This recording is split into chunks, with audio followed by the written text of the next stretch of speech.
Witam Państwa na kolejnym wykładzie z cyklu Seminarium Dialektykoi. Dzisiaj będzie w nurcie teorii krytycznej i tytuł dzisiejszego wykładu to Impuls somatyczny, cierpienie jako warunek prawdy. Współczesna cywilizacja zachodnia dysponuje bezprecedensowymi środkami technicznymi do eliminacji zbędnego cierpienia. Zobaczmy, że medycyna przedłużyła średnią długość życia o dziesięciolecia. Nasza nadwyżka produkcyjna żywności pozwalałaby wyżywić całą populację planety. Do tego jeszcze automatyzacja, która uwalnia od najcięższej pracy fizycznej przynajmniej dużą część populacji. Technologie komunikacyjne, które umożliwiają natychmiastowy kontakt między ludźmi na całej planecie. Jednocześnie ta sama cywilizacja wytwarza cierpienie na skalę systemową. Takie zjawiska jak prekaryzacja pracy, która czyni miliony ludzi zbędnymi. Kryzysy migracyjne, które zamieniają granice, Morze Śródziemne w masowe groby. Do tego wszystkiego algorytmy, które zarządzają ludzką uwagą jak surowcem, a pandemia wypalenia zawodowego i depresji przybrała już dawno rozmiary epidemii. Czy to jest przypadkowe? Wydaje się, że jest to strukturalne. Ten sam system, który wytwarza środki do likwidacji cierpienia, reprodukuje warunki, w których cierpienie pozostaje masowe, systemowe i w dużej mierze niewidoczne. I pojawia się pytanie, dlaczego świat, który mógłby być lepszy, w dużej mierze pozostaje piekłem. No i to pytanie stanowi punkt wyjścia w dzisiejszym wykładzie. Jest to w zasadzie to samo pytanie, które w drugiej połowie XX wieku postawił bardzo ostro Theodor Adorno. To jest kolejny raz, kiedy w moich wykładach przywołuję tę postać. Dlatego po prostu, że metodologia moich wykładów pozostaje w nurcie teorii krytycznej. I po prostu on ufundował te narzędzia metodologiczne, które ja wykorzystuję, dlatego często go przywołuję. Dla osób, które pierwszy raz uczestniczą w moim wykładzie, krótka notka biograficzna. Dodam jeszcze, że przygotowuję osobny wykład na temat tej postaci. To będzie wykład w tym cyklu, w którym prezentuję wszystkie postaci szkoły frankfurckiej, ale to innym razem. Tymczasem tylko tyle powiem, że Adorno urodził się w 1903 roku we Frankfurcie nad Menem w rodzinie zamożnego kupca zajmującego się handlem winami i śpiewaczki operowej pochodzenia korsykańsko-genueńskiego. Adorno był filozofem, socjologiem, krytykiem kultury, a także artystą muzykiem. Studiował kompozycję u Alana Berga w Wiedniu, tego słynnego kompozytora. No i wśród filozofów rzadko się zdarza, by jednocześnie tak wysokiej klasy filozof był jednocześnie dobrym muzykiem. Dodam tylko, że będzie osobny wykład na temat teorii muzycznej, którą sformułował Theodor Adorno.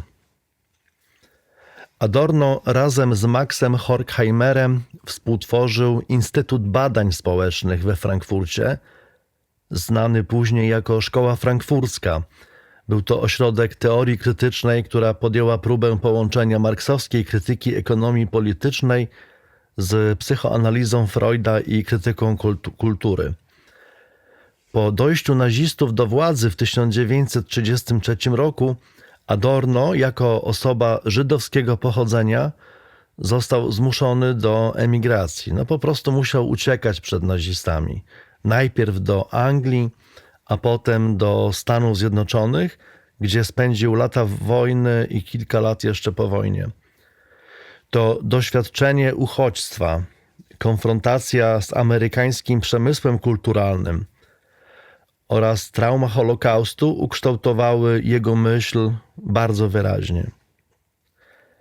Po powrocie do Niemiec w 1949 roku Adorno stał się jedną z najważniejszych postaci życia intelektualnego powojennej Europy. Był autorem dzieł, które do dzisiaj wyznaczają horyzont refleksji nad kulturą, społeczeństwem i możliwością uprawiania filozofii po katastrofie połowy XX wieku.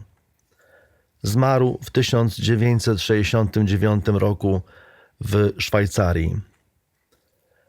Adorno nie był filozofem gabinetowym, takim, który konstruuje swoje myśli z bezpiecznego dystansu.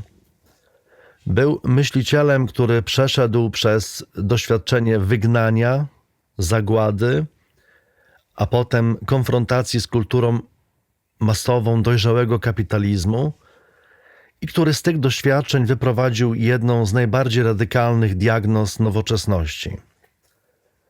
Jego pisanie jest trudne, niekiedy celowo hermetyczne, jest budowane z długich, tak zwanych hipotaktycznych zdań, które odmawiają czytelnikowi łatwej konsumpcji, dlatego że ta forma tekstu, którą on uprawiał, ona ma stanowić opór wobec tego, co Adorno nazywał przemysłem kulturalnym. Jest to opór wobec systemu, w którym każda treść zostaje przetworzona na łatwo przyswajalny towar. Ta trudność, którą uprawia Adorno, jest zarazem gestem etycznym, odmową uproszczeń w świecie, który upraszcza wszystko po to, żeby móc to potem sprzedać. No i ten wykład będzie dotyczył jednego z problemów, które poruszał Adorno. Będzie to próba przystępnego, chociaż nie upraszczającego przedstawienia jednego z najważniejszych wątków jego filozofii. A główna teza, którą zamierzam w tym wykładzie rozwinąć i uzasadnić, brzmi następująco. W myśli Adorna to ciało, a w szczególności ciało cierpiące, jest ostateczną instancją prawdy i oporu w świecie zdominowanym przez rozum instrumentalny. Cierpienie nie jest incydentem prywatnym, psychologicznym, lecz obiektywnym dowodem fałszywości systemu, który je wytwarza. Impuls somatyczny, to o czym dzisiaj będę mówił, a więc przedpojęciowy, fizyczny protest ciała przeciwko zadawanemu mu złu, jest fundamentem, na którym Adorno buduje zarówno swoją teorię poznania, jak i swoją etykę. Jest to propozycja radykalna, ponieważ podważa ona 2000-lecia tradycji filozoficznej, w której prawda i dobro należały do sfery ducha, rozumu, idei, a nie do sfery ciała, materii i cierpienia. Adorno ostatecznie ugruntowuje swój gmach filozoficzny nie w wielkich ideach, ale właśnie w drżącym, cierpiącym ciele. To ciało jest oskarżycielem systemu. Jeśli bowiem system produkuje cierpienie, to system jest fałszywy, niezależnie od tego, jak eleganckie i logiczne teorie go uzasadniają. Ten wykład będzie przeprowadzony w kilku krokach. Najpierw cofniemy się do genealogii rozumu instrumentalnego, którą Adorno i Horkheimer przedstawili w swoim dziele Dialektyka oświecenia, po to, żeby zrozumieć, w jaki sposób nowoczesny rozum stłumił ciało i wyeliminował coś, co Adorno nazywa mimetyczną relacją ze światem. Następnie przejdziemy do tak zwanej ontologii prymatu obiektu i postaram się wykazać, że dla Adorna to, co wymyka się pojęciu, nie jest brakiem, lecz właśnie nadrzędną instancją prawdy i że to ciało jest uprzywilejowanym miejscem tej wymykającej się reszty. Dalej zrekonstruujemy adornowską kategorię impulsu somatycznego jako przedideologicznego protestu i zbadamy jego słynną tezę, że potrzeba nadania głosu cierpieniu jest warunkiem wszelkiej prawdy. Przeanalizujemy też przemysł kulturalny jako mechanizm systematycznego zagłuszania tego impulsu, a Auschwitz jako wydarzenie, w którym redukcja człowieka do ciała osiągnęła skrajną postać. Na koniec przeanalizujemy, w jaki sposób impuls somatyczny staje się u Adorna fundamentem etyki, która opiera się nie na abstrakcyjnych zasadach, lecz na wierności głosowi ciała. Tak jak już mówiłem, filozofia muzyki Adorna, która stanowi w pewnym sensie część tej koncepcji,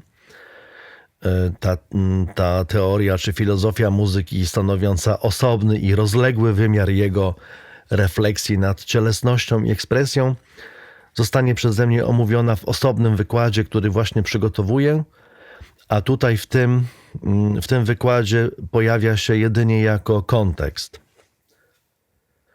Zanim jednak przystąpimy do rekonstrukcji, należy podkreślić jeden aspekt, który nadaje adornowskiej filozofii ciała szczególną dotkliwość. Żyjemy w epoce, którą można opisać jako erę zarządzania ciałem. Biometria, algorytmy zdrowotne, aplikacje, smartwatche śledzące sen, tętno i poziom stresu, korporacyjne programy wellness, farmakologiczne zarządzanie nastrojem. Wszystko to są przejawy systemu, w którym ciało jest optymalizowane, mierzone i administrowane, ale nie jest słuchane.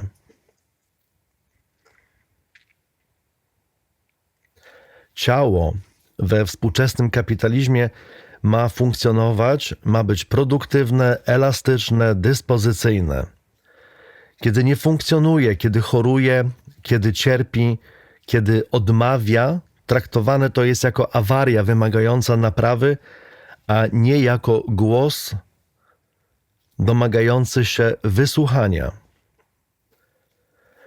Adornowska kategoria impulsu somatycznego, sformułowana przez niego w latach 60. XX wieku, zyskuje w tym kontekście niezwykłą siłę diagnostyczną. Opisuje mechanizm, który od tamtego czasu nie tylko się nie osłabił, ale uległ radykalnemu pogłębieniu. Impuls somatyczny, ten przedpojęciowy protest ciała przeciwko złu, jest dzisiaj zagłuszany środkami, o jakich Adorno nawet nie był w stanie wtedy pomyśleć, ale które w pełni odpowiadają logice, którą zdiagnozował. Żeby zrozumieć, dlaczego Adorno lokuje prawdę w cierpiącym ciele, trzeba najpierw zrozumieć, przeciwko czemu ta lokalizacja jest wymierzona. Ta filozofia ciała wyrasta z radykalnej krytyki nowoczesnego rozumu, którą sformułował wspólnie z Maxem Horkheimerem we wspomnianym już dziele Dialektyka oświecenia, napisanej w amerykańskiej emigracji i opublikowanej w 1947 roku. Jest ona wydana po polsku, jest powszechnie dostępna, polecam tę lekturę. Ta książka należy do najważniejszych tekstów filozofii XX wieku, ale zarazem do najtrudniejszych. I jej tezę można sformułować w jednym zdaniu, ale konsekwencje tej tezy rozciągają się na całą historię zachodniej cywilizacji. Teza brzmi następująco. Oświecenie, które miało wyzwolić ludzkość z mitu, samo przeobraziło się w mit. Rozum, który miał służyć emancypacji ludzi spod władzy przyrody, przesądów i arbitralnej władzy, przekształcił się w coś, co Adorno i Horkheimer nazwali rozumem instrumentalnym, czyli w narzędzie panowania nad przyrodą, nad innymi ludźmi i, co najważniejsze dla wywodu, który tutaj przeprowadzam, nad własnym ciałem. Pojęcie rozumu instrumentalnego wymaga precyzji. Nie chodzi o to, że rozum sam w sobie jest zły, ani o to, że należy go porzucić na rzecz irracjonalizmu. Adorno i Horkheimer nie są irracjonalistami. Ich krytyka rozumu jest krytyką przeprowadzoną w imię rozumu. Krytyką, która domaga się rozumu pełniejszego niż ten, który zdominował nowoczesność. Rozum instrumentalny to rozum, który został zredukowany do jednej ze swoich funkcji, do kalkulacji środków prowadzących do założonych celów. Jest to rozum, który potrafi odpowiedzieć na pytanie jak, na przykład jak osiągnąć jakiś cel, jak opanować dany proces, jak zmaksymalizować wydajność, ale nie potrafi już odpowiedzieć na pytanie po co, ani na przykład czy coś powinienem. Cele same pozostają poza zasięgiem racjonalnej refleksji, stają się kwestią władzy, tradycji i rynku, a nigdy samego rozumu. Max Weber, wielki niemiecki socjolog, opisał ten proces jako odczarowanie świata i racjonalizację życia społecznego. Świat nowoczesny jest światem, w którym biurokracja, kalkulacja i procedura zastępują wszelkie inne formy organizacji życia. Adorno i Horkheimer radykalizują Webera i pokazują, że ta racjonalizacja sięga głębiej niż struktury społeczne, sięga samego podmiotu, jego relacji z własnym ciałem i własnymi popędami. Jednym z najbardziej znanych fragmentów dialektyki oświecenia jest interpretacja epizodu z syrenami w Odysei Homera. Adorno i Horkheimer czytają ten mit jako alegorię nowoczesnego podmiotu.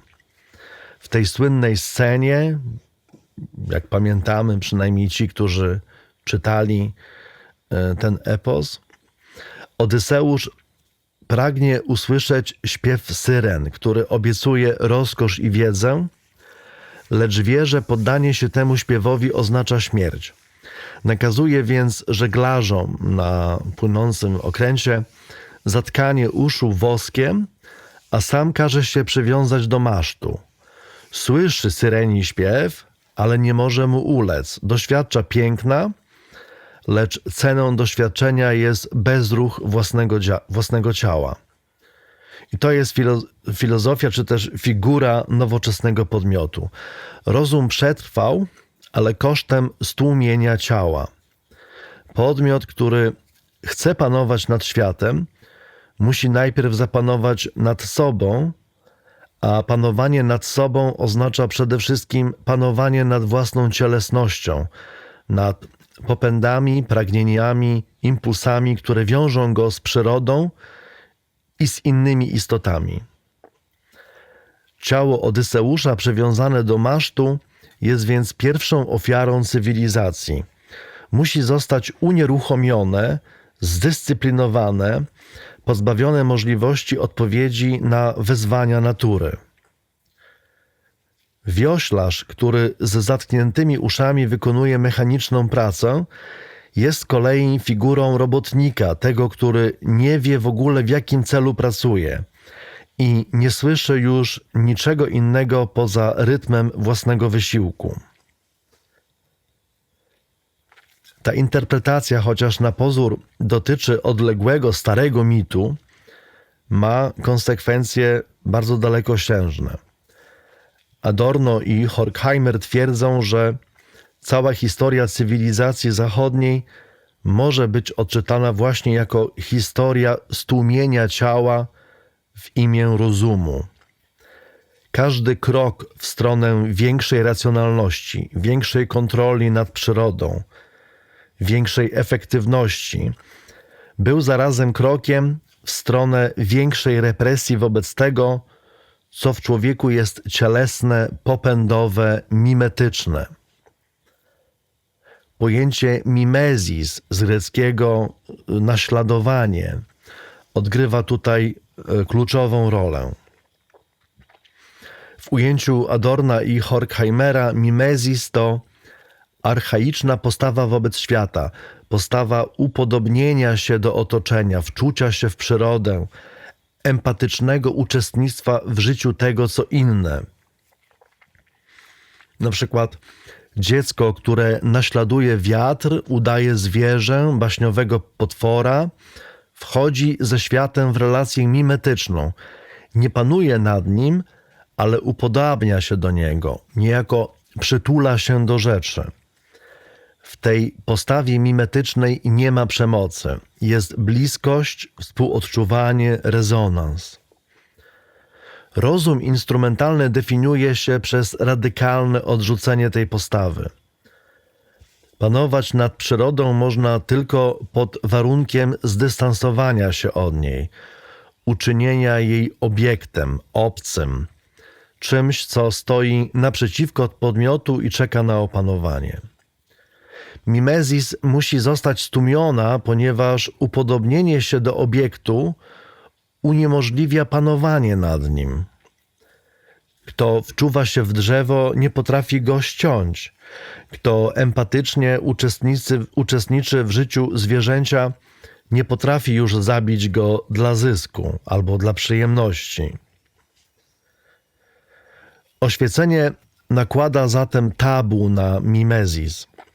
Wszelka mimetyczna bliskość zostaje napiętnowana jako irracjonalna, dziecięca, prymitywna, niebezpieczna. Człowiek dojrzały, racjonalny, cywilizowany to ten, który opuścił świat mimetycznych relacji i wszedł w świat abstrakcji, kalkulacji, kontroli.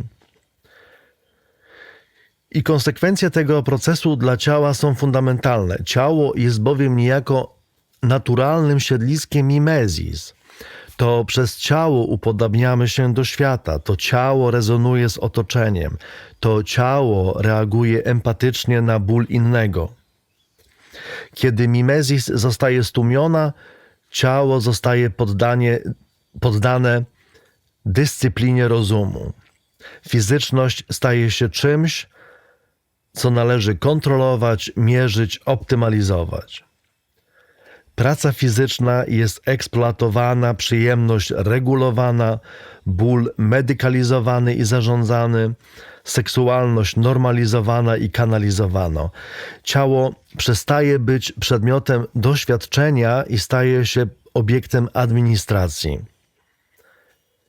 Ten proces, który Adorno i Horkheimer śledzą od Homera, przez redukowanie przyrody do tak zwanej rzeczy rozciągłej, rex extensa u Kartezjusza, aż po taylorystyczną racjonalizację pracy we fabryce i biurokratyczną racjonalizację śmierci w obozie koncentracyjnym, jest jednym ciągłym procesem, jednym i tym samym gestem panowania.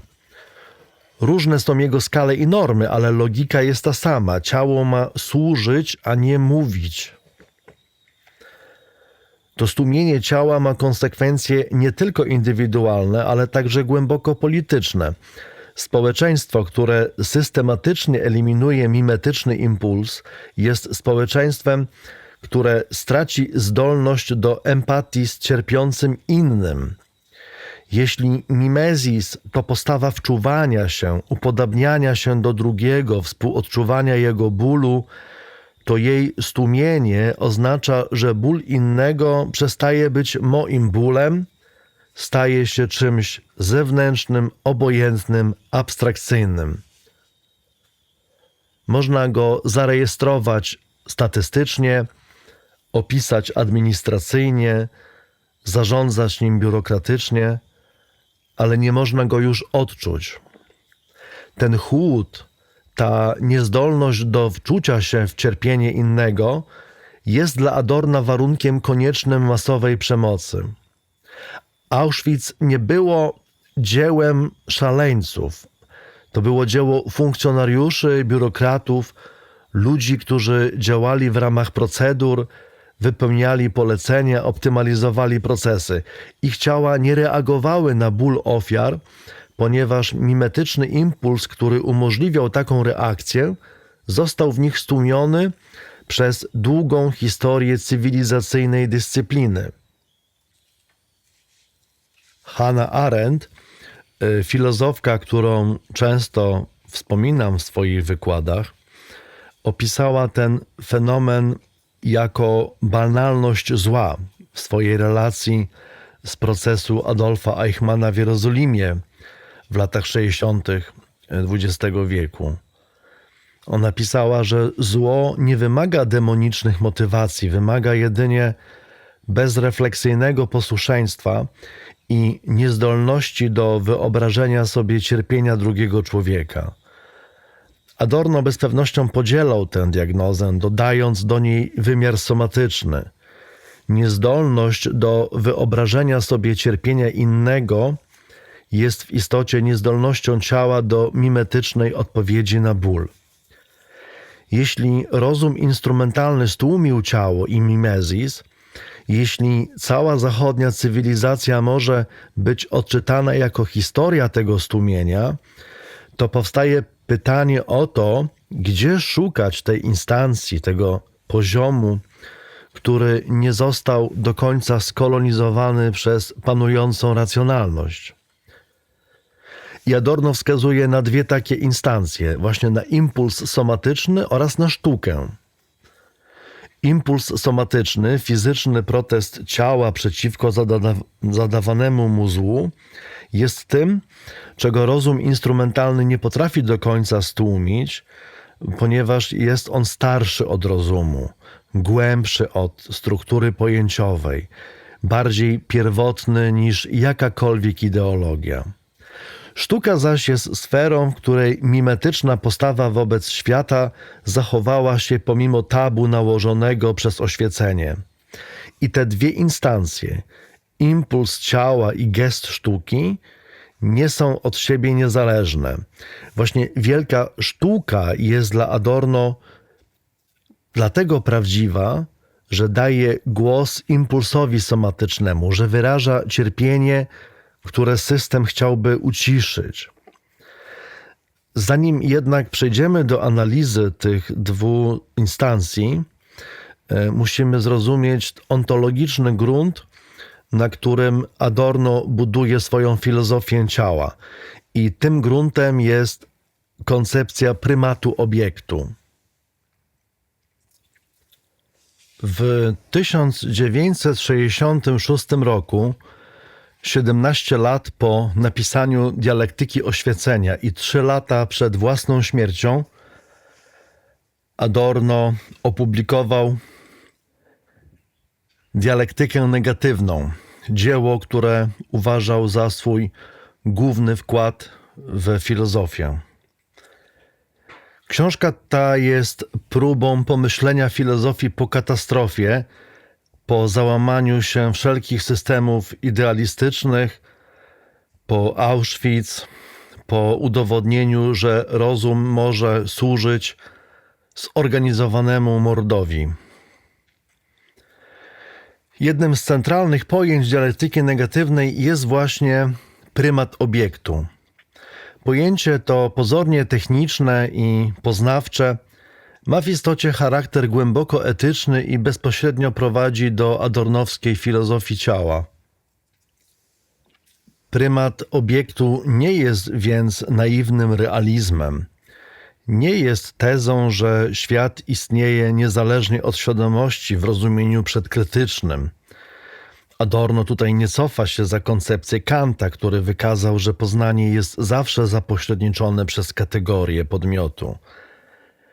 Prymat obiektu oznacza coś innego, oznacza uznanie, że podmiot jest zawsze już częścią obiektywnego świata, że nie istnieje czysta świadomość unosząca się ponad rzeczywistością, że każdy akt poznania jest zarazem aktem ucieleśnionej, usytuowanej w świecie zależnej istoty. Podmiot nie konstytuuje obiektu, jak chciał idealizm.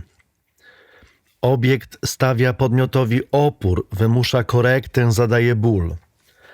Myśl nigdy nie wyczerpuje rzeczywistości, nigdy nie potrafi całkowicie wchłonąć obiektu w pojęcie. Zawsze pozostaje jakaś reszta, jakaś nadwyżka, coś, co słowu, pojęciu się wymyka.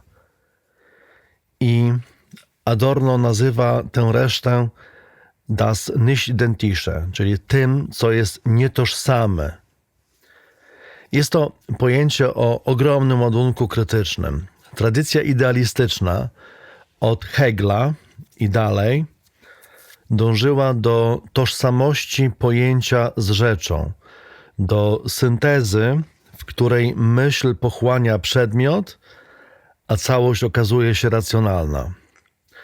Adorno nazywa to myślenie czymś myśleniem tożsamościowym i widzi w nim nie osiągnięcie rozumu, ale formę przemocy. Przemocy języka nad rzeczywistością, pojęcia nad rzeczą, ogółu nad szczegółem, systemu nad jednostką. Krytyka myślenia tożsamościowego jest u Adorno zarazem krytyką filozoficzną i polityczną.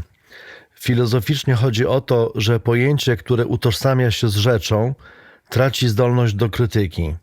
Jeśli rozum i rzeczywistość są tożsame, jak twierdził Hegel w swojej przedmiowie do dzieła Zasady filozofii prawa, Hegel twierdził, że to, co rozumne, jest rzeczywiste, a co rzeczywiste, jest rozumne. Jeśli tak by było, to nie ma punktu, z którego można by rzeczywistość w ogóle krytykować.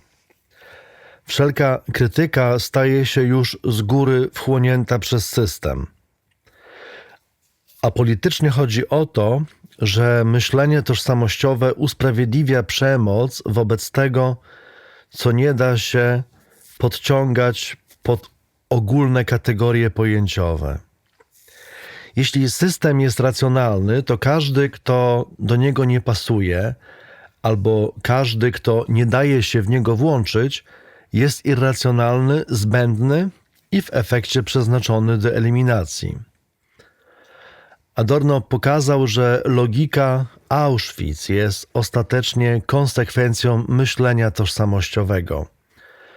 Ludzie zostali potraktowani jako egzemplarze gatunku, a nie jako jednostki. Wystarczyło ich zakwalifikować do odpowiedniej kategorii, takich jak Żyd, Rom, homoseksualista, osobnik aspołeczny, po to, żeby móc ich zlikwidować jako zbędne egzemplarze. Tożsamość pojęcia z rzeczą jest w swoim skrajnym przejawie tożsamością wyroku z egzekucją.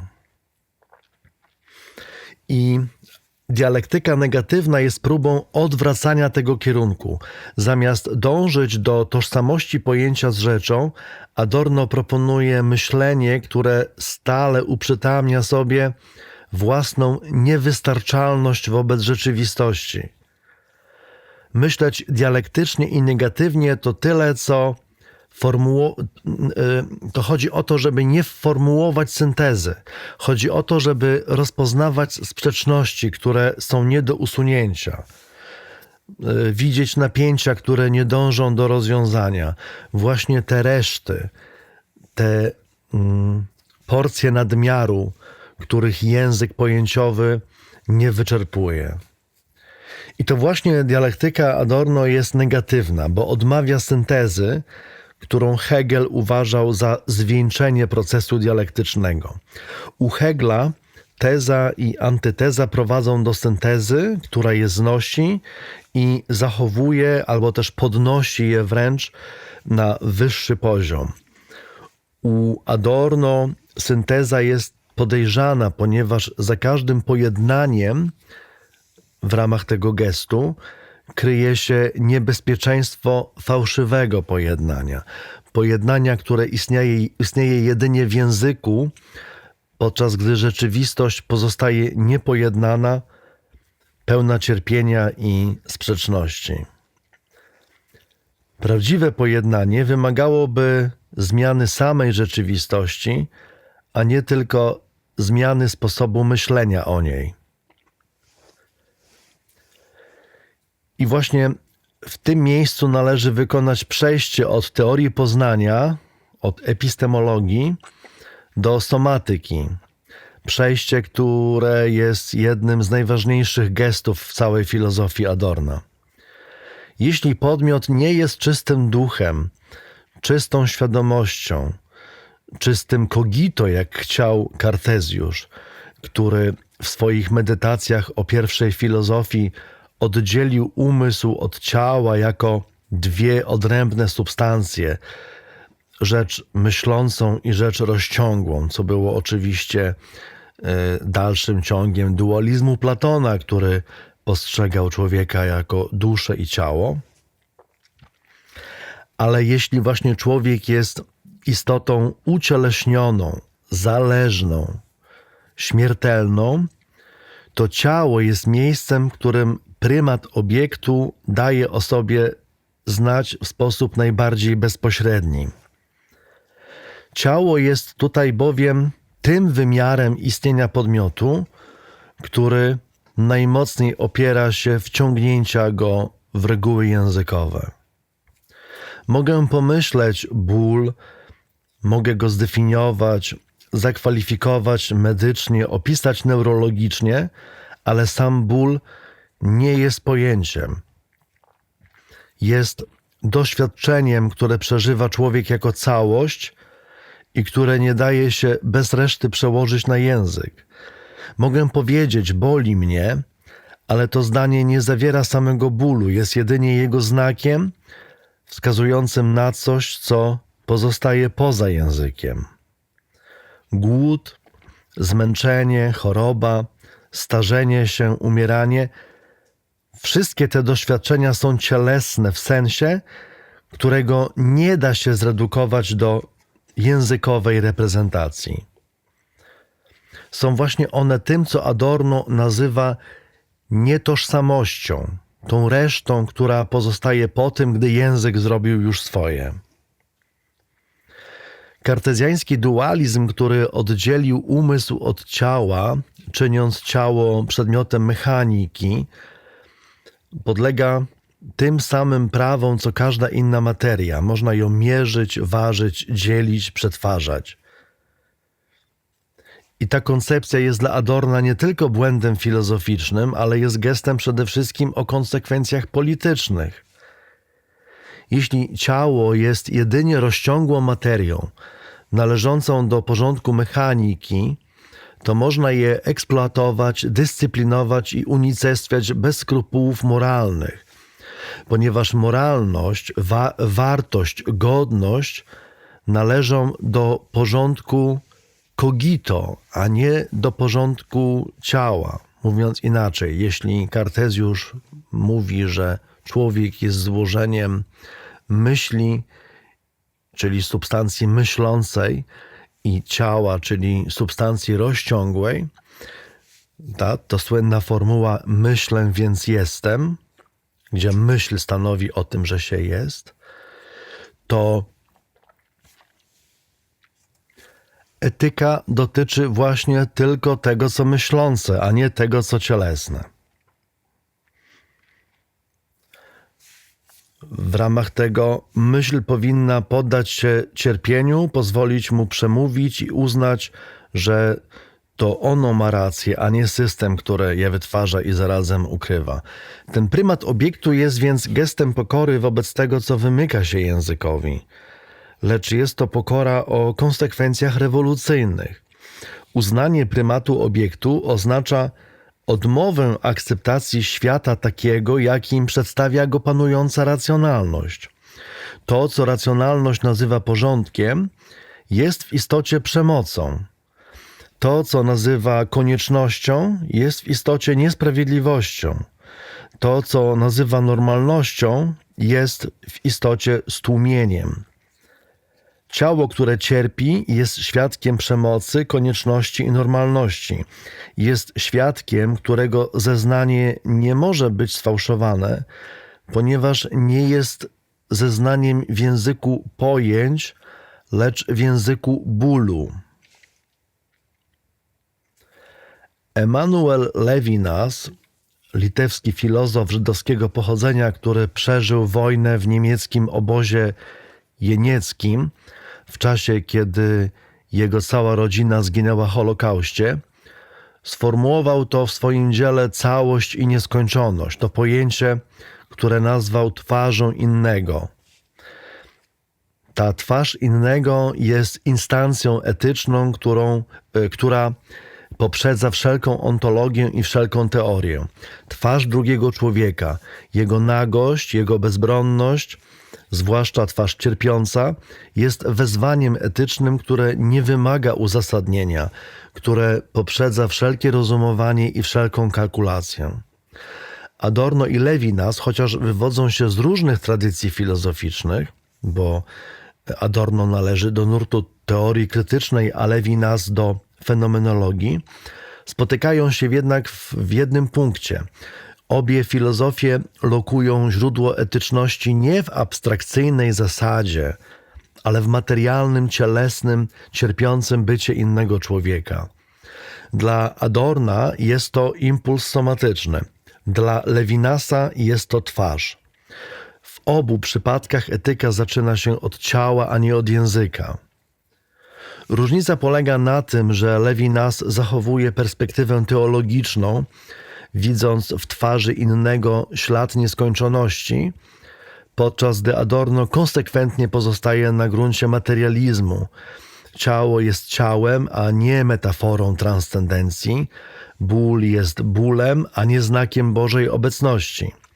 I ta różnica ma konsekwencje, do których wrócimy w kolejnych sekcjach tego wykładu.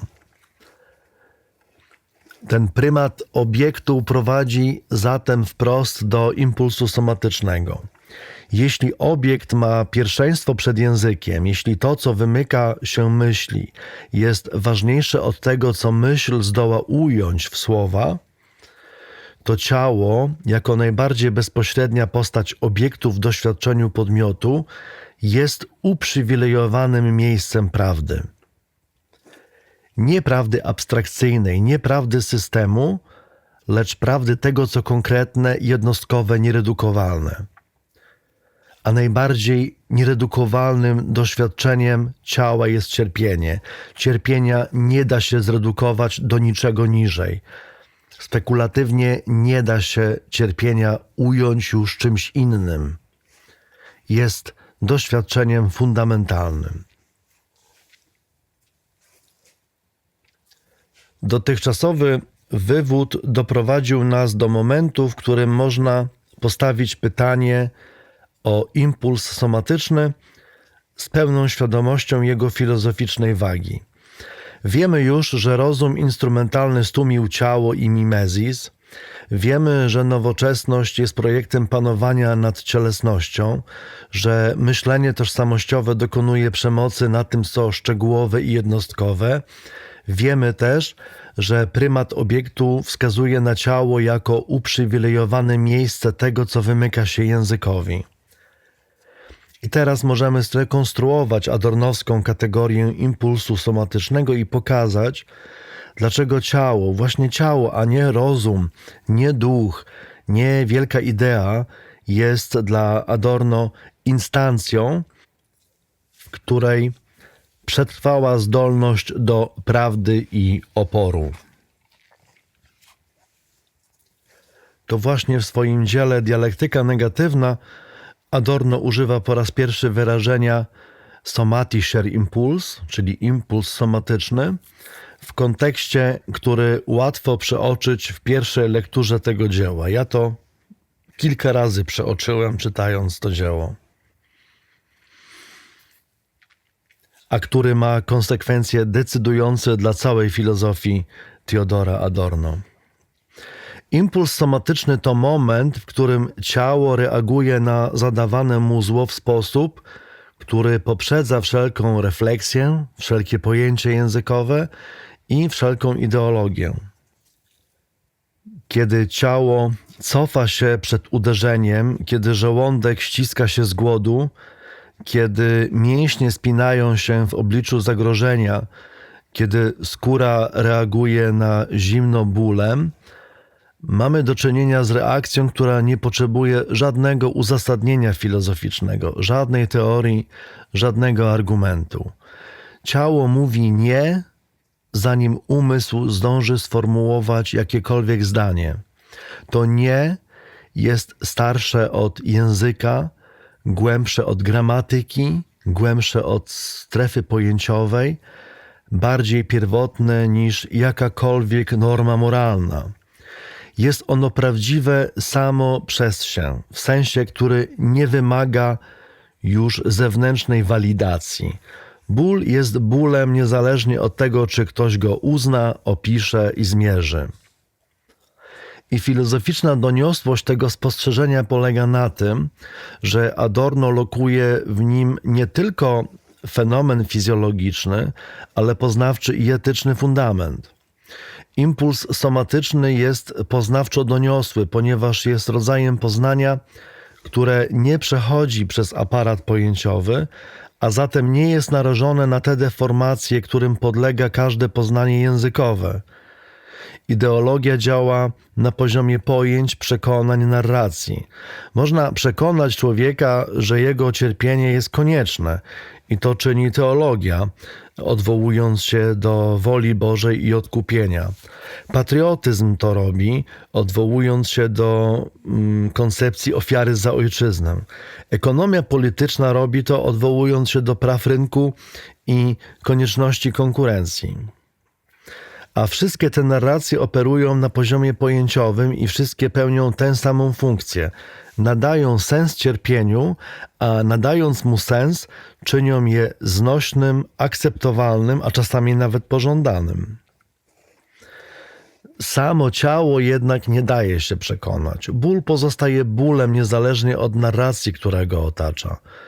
Głód nie przestaje być głodem tylko dlatego, że ktoś wyjaśnił, że jest on konieczny dla równowagi budżetowej. Tortury nie przestają boleć dlatego, że torturujący wierzy w słuszność swojej sprawy. To dlatego impuls somatyczny jest dla Adorna ostatnią, nieskolonizowaną instancją w świecie, w którym cała kultura, cały język, całe myślenie zostały poddane logice panowania. Trzeba w tym miejscu powiedzieć, czym impuls somatyczny nie jest. Nie jest irracjonalizmem. Adorno nie twierdzi, że należy porzucić rozum i kierować się instynktem. Impuls somatyczny nie jest alternatywą dla rozumu. Jest jego tak zwanym korektywem. Jest tym, co przypomina rozumowi o jego granicach, o istnieniu tego, czego rozum nie potrafi ująć, ale co jest rzeczywiste i doniosłe. Nie jest też sentymentalizmem i emocjonalizmem. Nie chodzi o to, żeby teraz wsłuchiwać się w uczucia w rozumieniu współczesnej psychologii popularnej. Adorno miał głęboką nieufność wobec kultury terapeutycznej, która zachęca do kontaktu z emocjami, ponieważ sama ta kultura jest częścią przemysłu kulturalnego. Zarządza afektami, zamiast pozwolić im przemówić. Nie twierdzę, że tak jest, twierdzę, że Adorno miał taki zarzut. Kwestia stosunku Adorno do kultury psychoterapeutycznej jest złożona i domaga się odrębnej analizy, bo to nie jest takie proste. Impuls somatyczny jest czymś bardziej radykalnym. Jest fizycznym, cielesnym, przedświadomym protestem organizmu przeciwko złu. Jest momentem, w którym obiekt, ciało jako część materialnego świata, daje o sobie znać z całą mocą, przebijając przez warstwy ideologii, przyzwyczajenia, racjonalizacji. Ten gest filozoficzny, gest oparcia krytyki na czymś przedpojęciowym, na reakcji ciała, a nie na operacji rozumu, odróżnia Adorna od innych tradycji krytycznych XX wieku. John Rawls, żyjący w latach 1921-2002, amerykański filozof polityczny, budował swoją teorię sprawiedliwości na eksperymencie myślowym tzw. zasłony niewiedzy, Veil of Ignorance. Według niego sprawiedliwe są te zasady, na które zgodziliby się racjonalni ludzie, gdyby wcześniej nie wiedzieli, jaką pozycję zajmą w społeczeństwie. To jest procedura czysto intelektualna, oderwana od ciała, od cierpienia, od konkretności. Jürgen Habermas, niedawno zmarły uczeń Adorna i kontynuator tradycji frankfurckiej, zbudował trochę w innym kierunku teorię czy też etykę dyskursu na procedurze komunikacyjnej. Twierdził, że moralne są te normy, na które zgodziliby się wszyscy uczestnicy racjonalnej dyskusji. Ale Adorno spoglądałby na te propozycje z dużą nieufnością. Rawlowski podmiot za zasłoną niewiedzy jest podmiotem bez ciała. Nie wie, czy jest zdrowy, czy jest chory, bogaty, czy biedny, ale nie wie też, czy cierpi. Habermasowski dyskurs zakłada symetrię uczestników i wolność od przymusu, to znaczy zakłada warunki, które w rzeczywistym świecie nie są spełnione. Cierpiący, głodny, torturowany nie jest przecież w stanie uczestniczyć w żadnym racjonalnym dyskursie na równych prawach z tym, który go torturuje. Adorno lokuje fundament krytyki głębiej niż te obie propozycje. Nie w procedurze rozumu, ale w reakcji ciała. Jeśli system wytwarza masowe cierpienie, to system jest fałszywy. Kropka. Nie potrzeba do tego eksperymentu myślowego ani idealnej sytuacji komunikacyjnej. Potrzeba tylko usłyszeć krzyk cierpiącego ciała. Impuls somatyczny można próbować odczytać również jako radykalizację pojęć Karola Marksa. Lubię te momenty, kiedy przywołuję w moich wykładach Karola Marksa, bo wiem, że wtedy na twarzach części osób słuchających rysuje się ten charakterystyczny grymas. Nie wylewajcie Marksa razem z kąpielą. Jest w jego teoriach wiele rzeczy, które były bardzo trafne i które dzisiaj pomagają nam zdiagnozować rzeczywistość. To, że mylił się w wielu punktach, co jest oczywiste w przypadku każdego filozofa, nie świadczy, że należy go kojarzyć z czymś, co nazywamy komunizmem. Naprawdę to jest, uważam, że wylewanie Marksa pod pozorem antykomunizmu jest naiwne i intelektualnie żenujące. Marks w swoich rękopisach paryskich z 1844 roku sformułował pojęcie pracy wyobcowanej. Robotnik w systemie kapitalistycznym jest wyobcowany, wyalienowany od produktu swojej pracy, od procesu pracy, w ogóle od gatunku ludzkiego i od samego siebie. I Adorno radykalizuje tę analizę w kierunku somatycznym. Wyobcowanie, czy też alienacja, będzie chyba osobny wykład o alienacji, bo to jest bardzo ważne pojęcie, którego dzisiaj się już nie używa, a które pomaga bardzo dobrze zdiagnozować to, co dotyczy dzisiaj nas wszystkich. Adorno, jak już mówiłem, radykalizuje tę analizę w kierunku somatycznym. Wyobcowanie to nie tylko stosunek pracownika do produktu czy do procesu produkcji, ale przede wszystkim stosunek człowieka do własnego ciała. W późnym kapitalizmie ciało staje się człowiekowi obce, ponieważ zostało podporządkowane obcej logice produktywności, efektywności, optymalizacji. Ciało w tych procesach nie należy do mnie w pełnym sensie. Jeśli jego rytm dyktuje czas pracy, jeśli jego sprawność determinuje moją wartość rynkową, jeśli jego wygląd podlega normom narzuconym przez przemysł kulturalny. Inny myśliciel ze szkoły frankfurckiej, Herbert Marcuse, będzie o nim osobny wykład, w swoim dziele Eros i cywilizacja z 1955 roku postawił powiązaną diagnozę.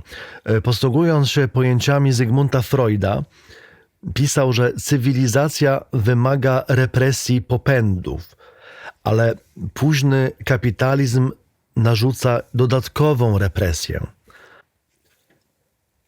która nie służy już podtrzymaniu cywilizacji, lecz wyłącznie podtrzymaniu panowania. Ciało jest dyscyplinowane bardziej niż tego wymaga jakakolwiek konieczność. Nadmiar represji służy już wyłącznie systemowi, a nie człowiekowi. I nasza współczesność nadaje tym analizom nowy wymiar. Zobaczmy, że w dobie biometrycznego zarządzania życiem ciało jest mierzone, śledzone i optymalizowane w taki sposób, o jakim Adorno w ogóle nie mógł wiedzieć, nie mógł sobie tego wyobrazić, ale który dokładnie realizuje tę logikę, którą zdiagnozował. Aplikacje, te, które mamy w smartwatchach na ręku, które śledzą sen, tętno i poziom stresu, przetwarzają nasze ciała w strumienie danych, które zasilają algorytmy. Korporacyjne programy wellness, mówiłem już o tym, ale teraz to rozwijam, nie służą dobrostanowi pracownika, ale utrzymania jego zdolności produkcyjnej. Zdrowe ciało to ciało produktywne, a produktywne ciało to ciało rentowne, opłacalne. Ból jest leczony farmakologicznie nie dlatego, że komuś zależy na cierpiącym, ale dlatego, że cierpiące ciało nie pracuje. Zmęczenie kompensuje się kofeiną i symulantami. Zobaczmy, jaki mamy rynek substancji, które pobudzają ciało do działania. Te legendy, które nie są legendami o tym, że klasa kreatywna w Warszawie od kilkunastu lat funkcjonuje dzięki tak zwanej białej kresce.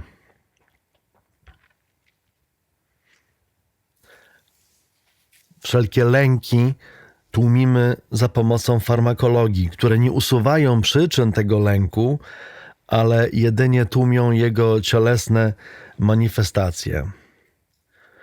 Byung-Chul Han, koreańsko-niemiecki filozof, kontynuator tradycji frankfurckiej, chociaż częściowo wobec niej krytyczny, opisał tę sytuację w swojej książce Społeczeństwo zmęczenia z 2010 roku.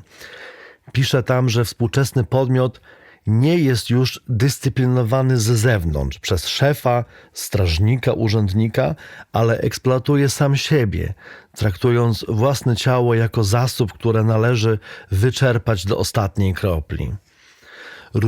Granica i różnica między pracą a odpoczynkiem się zaciera. Ciało jest permanentnie w trybie dyspozycyjności, permanentnie gotowe do reakcji, do odpisywania na wiadomości, do wykonywania zadań. Zmęczenie, które z tego wynika, nie jest zmęczeniem po pracy, jest zmęczeniem samym w sobie, zmęczeniem bycia, które nie ma już kresu, ponieważ nie mamy już dzisiaj granicy między pracą a niepracą, między czasem wolnym. W tej adornowskiej perspektywie ta systematyczna pacyfikacja impulsu somatycznego jest warunkiem reprodukcji niesprawiedliwego systemu. Gdyby ludzie naprawdę słuchali swoich ciał, system stałby się niemożliwy do utrzymania. Ciało, które odczuwa zmęczenie, odmawiałoby pracy. Ciało, które odczuwa głód, odmawiałoby akceptacji porządku, w którym jedzenie jest niszczone, wyrzucane na śmietniki po to, żeby utrzymać ceny. Ciało, które odczuwa ból, odmawiałoby zgody na system, który ten ból wytwarza. Impuls somatyczny jest realnym zagrożeniem dla obecnego systemu i to zagrożenie jest znacznie bardziej radykalne niż jakakolwiek teoria rewolucyjna, ponieważ każdą teorię można zdyskredytować, wyśmiać, zrelatywizować, a bólu nie da się zrelatywizować. Dlatego zobaczmy, jak potężny wysiłek, jak olbrzymie pieniądze system wkłada w to, żeby zagłuszyć ten impuls. Farmakologia, ale nie tylko. Przede wszystkim rozrywka.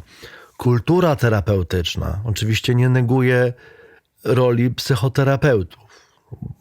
Jestem realistą. To nie chodzi o krytykę metod terapeutycznych, tylko o system, który korzysta z tych kultur terapeutycznych po to, żeby optymalizować ludzi.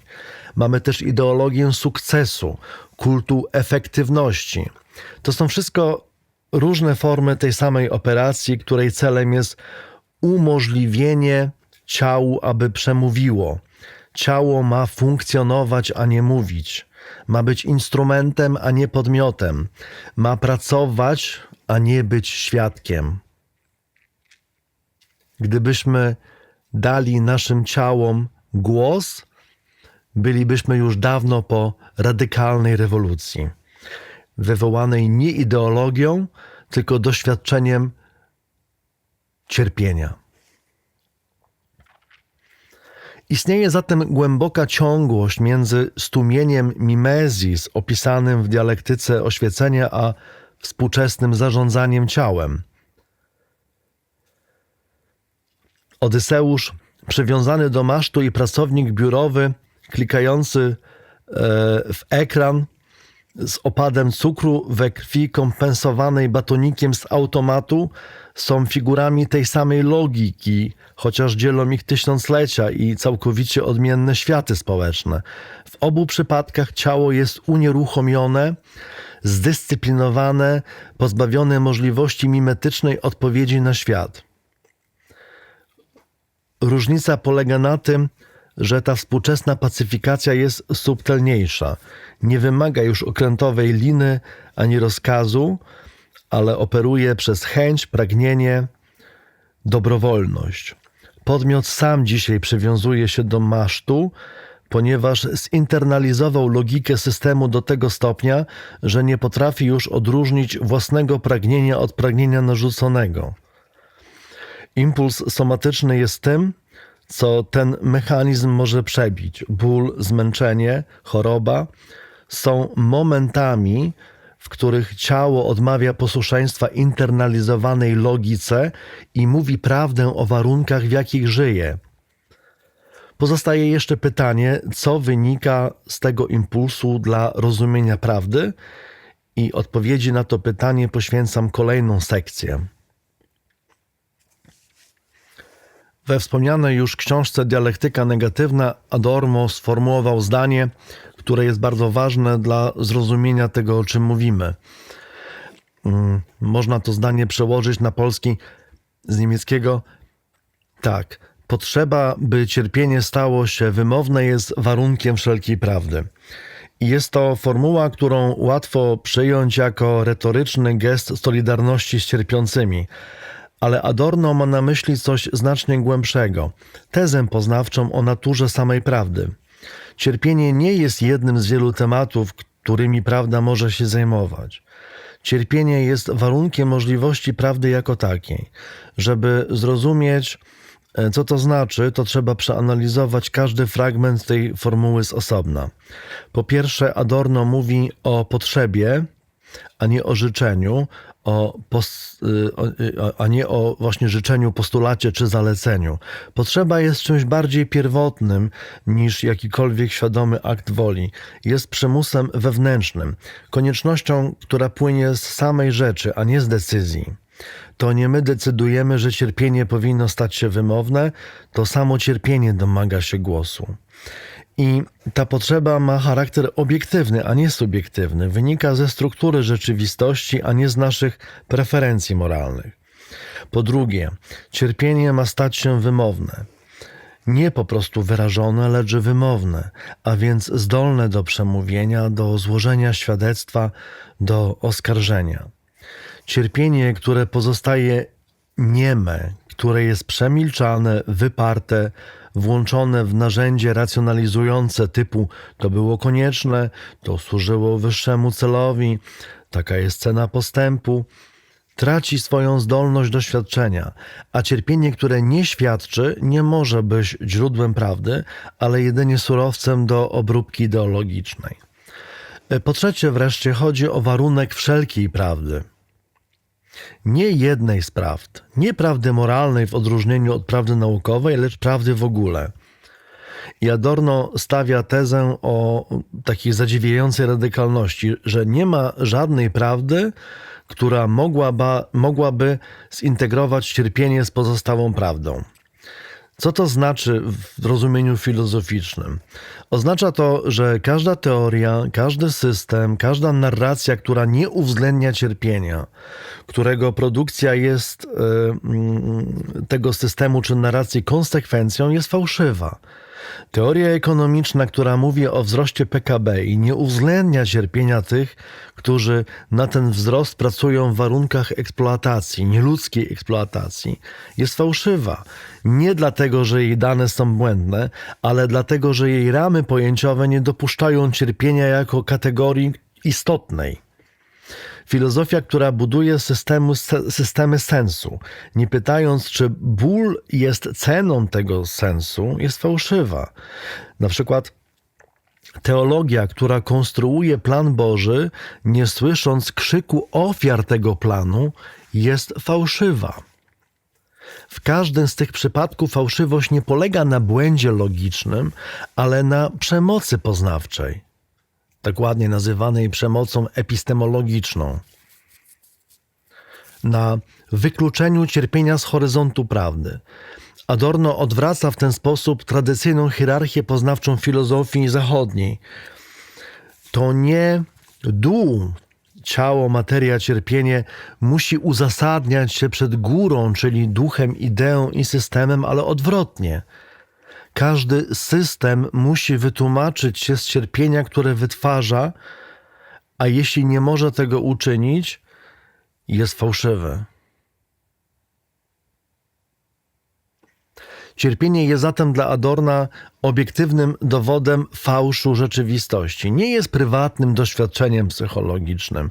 Nie jest subiektywnym odczuciem, które można zrelatywizować na przykład w taki sposób, że mówimy, że każdy cierpi inaczej, że cierpienie jest względne. Cierpienie jest materialnym świadectwem sprzeczności między tym, co jest, a tym, co mogłoby być.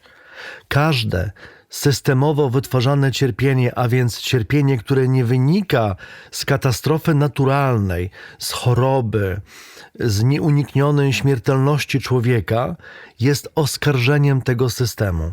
Oskarżeniem, którego nie można odeprzeć, ponieważ nie jest sformułowane w języku, który jest kontrolowany przez system. Jest sformułowane w języku ciała, w języku bólu, w języku krzyku. I Adorno, jak już wspominałem, jest tutaj kontynuatorem Marksa, ale przenosi krytykę z poziomu ekonomii politycznej na poziom somatyki. Wartość dodatkowa to nie tylko wyzysk pracy, ale wyzysk ciała, a prawdziwą miarą niesprawiedliwości nie jest stopa zysku, ale suma cierpienia. I w tym kontekście można umieścić jeszcze tą adornowską krytykę chrześcijańskiej teodycei, czyli tej teorii, która próbuje uzasadnić istnienie zła w świecie.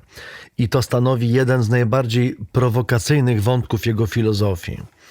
Teodycea, termin stworzony przez Leibnica w 1710 roku, oznacza próbę usprawiedliwienia Boga wobec istnienia zła w świecie. Leibniz argumentował, że świat, w którym żyjemy, jest najlepszym z możliwych światów, a zło jest koniecznym elementem całości, która jako całość jest dobra. I chrześcijaństwo dostarcza bardziej złożonej teodycei. Cierpienie jest konsekwencją grzechu pierworodnego, próbą zesłaną przez Boga, drogą do odkupienia, jest w końcu uczestnictwem w cierpieniu Jezusa. We wszystkich tych wariantach operacja jest ta sama. Cierpieniu nadawany jest sens. Ból nie jest bezsensownym faktem, lecz elementem większej narracji, która go usprawiedliwia i czyni znośnym. Adorno widzi w tej operacji nadawania sensu cierpieniu formę ideologicznej pacyfikacji, która jest moralnie nie do przyjęcia. Kto uznaje cierpienie za sensowne, ten de facto godzi się na nie. Kto mówi torturowanemu, że jego ból służy wyższemu celowi, ten jest po stronie torturującego, nawet jeśli subiektywnie chce pomóc ofierze. Teologia, która wyjaśnia cierpienie niewinnych jako część Bożego planu, jest w tej perspektywie formą przemocy, niezależnie od szlachetnych intencji teologa, który takie myśli formułuje. Adorno nie atakuje przy tym wiary jako takiej. Nie jest prostym ateistą w stylu oświeceniowym. Jego krytyka jest bardziej subtelna. Dotyczy nie tyle istnienia Boga, ale użytku, jakie czyni się z idei Boga w tej legitymizacji cierpienia. Jean Amery, austriacki pisarz żydowskiego pochodzenia, który przeżył tortury z rąk Gestapo i potem w obozach Auschwitz i Buchenwald, w swojej książce Poza winą i karą opisał doświadczenie tortury jako moment, w którym wszelkie narracje, wszelkie systemy sensu, wszelkie teologie upadają. Pozostaje wyłącznie cierpienie i ból. Amery pisze o pierwszym uderzeniu, które rozbijało całą metafizykę ofiary. W momencie, kiedy pięść trafia w twarz, wszelka wiara w sens świata zostaje zawieszona. Ciało torturowanego jest radykalnie samo. Żadna narracja nie może mu pomóc, żadna idea nie może go ochronić, żaden Bóg nie interweniuje. Amery, chociaż nie był filozofem w sensie akademickim, dostarcza adornowskiej tezie empirycznej, cielesnej, dotkliwie konkretnej ilustracji. Cierpienie torturowanego ciała jest momentem prawdy, którego żadna teodycea, żadna teoria i żadna teologia nie może wchłonąć. Voltaire w poemacie o klęsce lizbońskiej z 1756 roku, którą napisał pod wrażeniem trzęsienia ziemi, które zniszczyło Lizbonę i zabiło dziesiątki tysięcy ludzi, zaatakował system Leibniza, ten leibnizowski optymizm. Jeśli ten świat jest najlepszym z możliwych, to co mamy myśleć o Bogu, który go stworzył? Adorno radykalizuje tę krytykę. O ile trzęsienie ziemi mogło być jeszcze interpretowane jako akt natury, nieświadomy i nieintencjonalny, o tyle Auschwitz było dziełem ludzi, zaplanowanym, zorganizowanym, przeprowadzonym z biurokratyczną precyzją. Jeśli trzęsienie ziemi w Lizbonie podważało leibnizowski optymizm, to Auschwitz podważa wszelką teodyceę jako taką.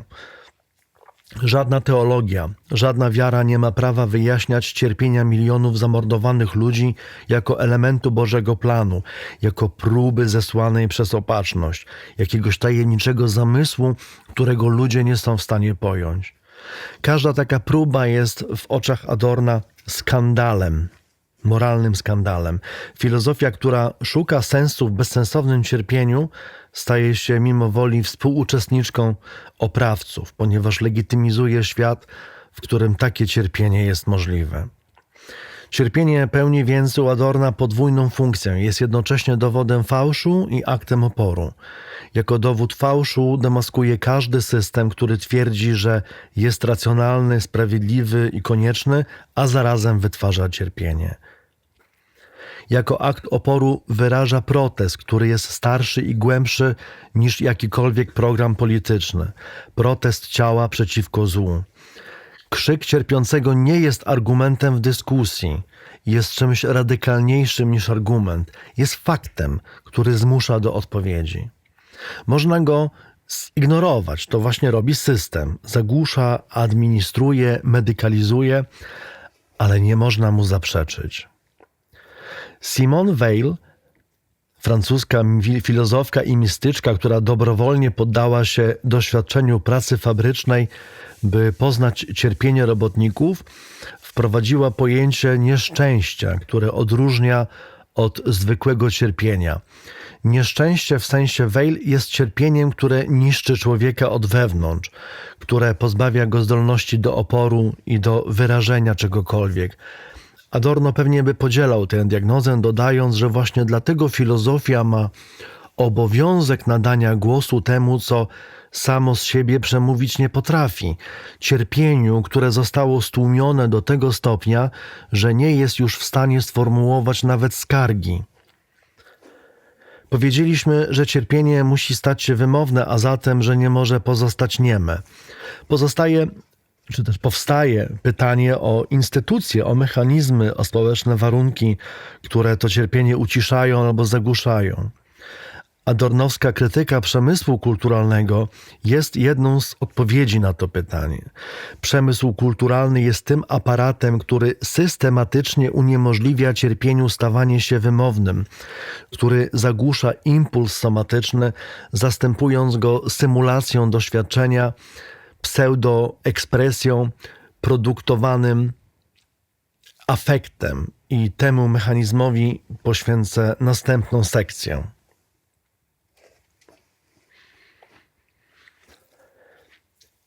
W dotychczasowym wywodzie starałem się pokazać, że impuls somatyczny jest przedpojęciową instancją prawdy i oporu, a cierpienie jest warunkiem wszelkiej prawdy.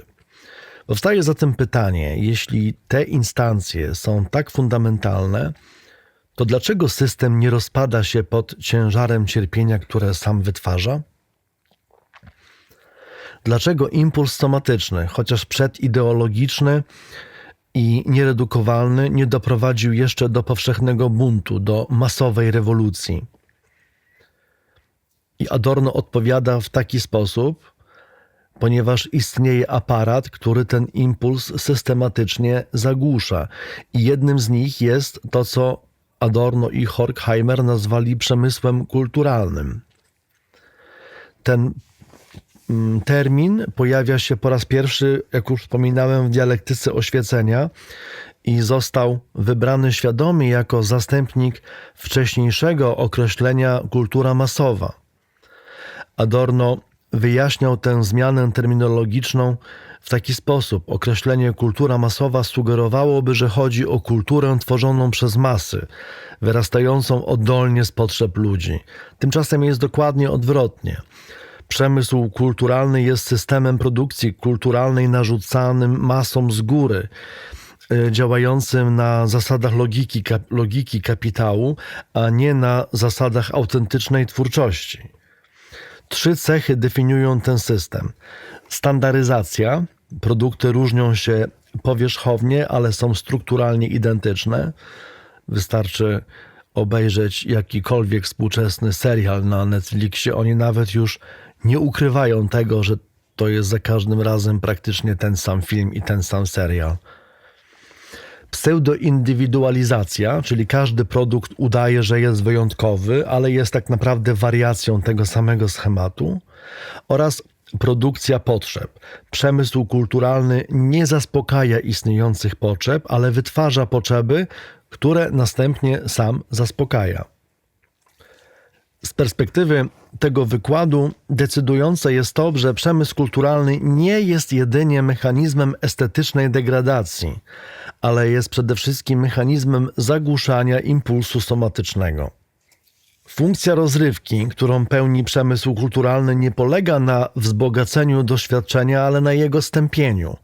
Rozrywka oferuje przyjemność, ale jest to przyjemność szczególnego rodzaju. Przyjemność, która nie emancypuje, ale pacyfikuje, która nie otwiera na świat, ale zamyka nas w pętli bodźców i reakcji, która nie pogłębia zdolności do doświadczania, tylko redukuje to. Adorno porównuje funkcję rozrywki do funkcji znieczulenia. Tak jak środek znieczulający nie leczy choroby, lecz jedynie eliminuje ból, który jest jej objawem, tak rozrywka przemysłu kulturalnego nie usuwa cierpienia, ale jedynie uniemożliwia jego odczucie. Różnica polega na tym, że środek znieczulający jest stosowany świadomie i celowo, podczas gdy znieczulenie oferowane przez systemowy przemysł kulturalny jest narzucane jako naturalna część życia, jako coś oczywistego, czego nieobecność była dziwna i niepokojąca.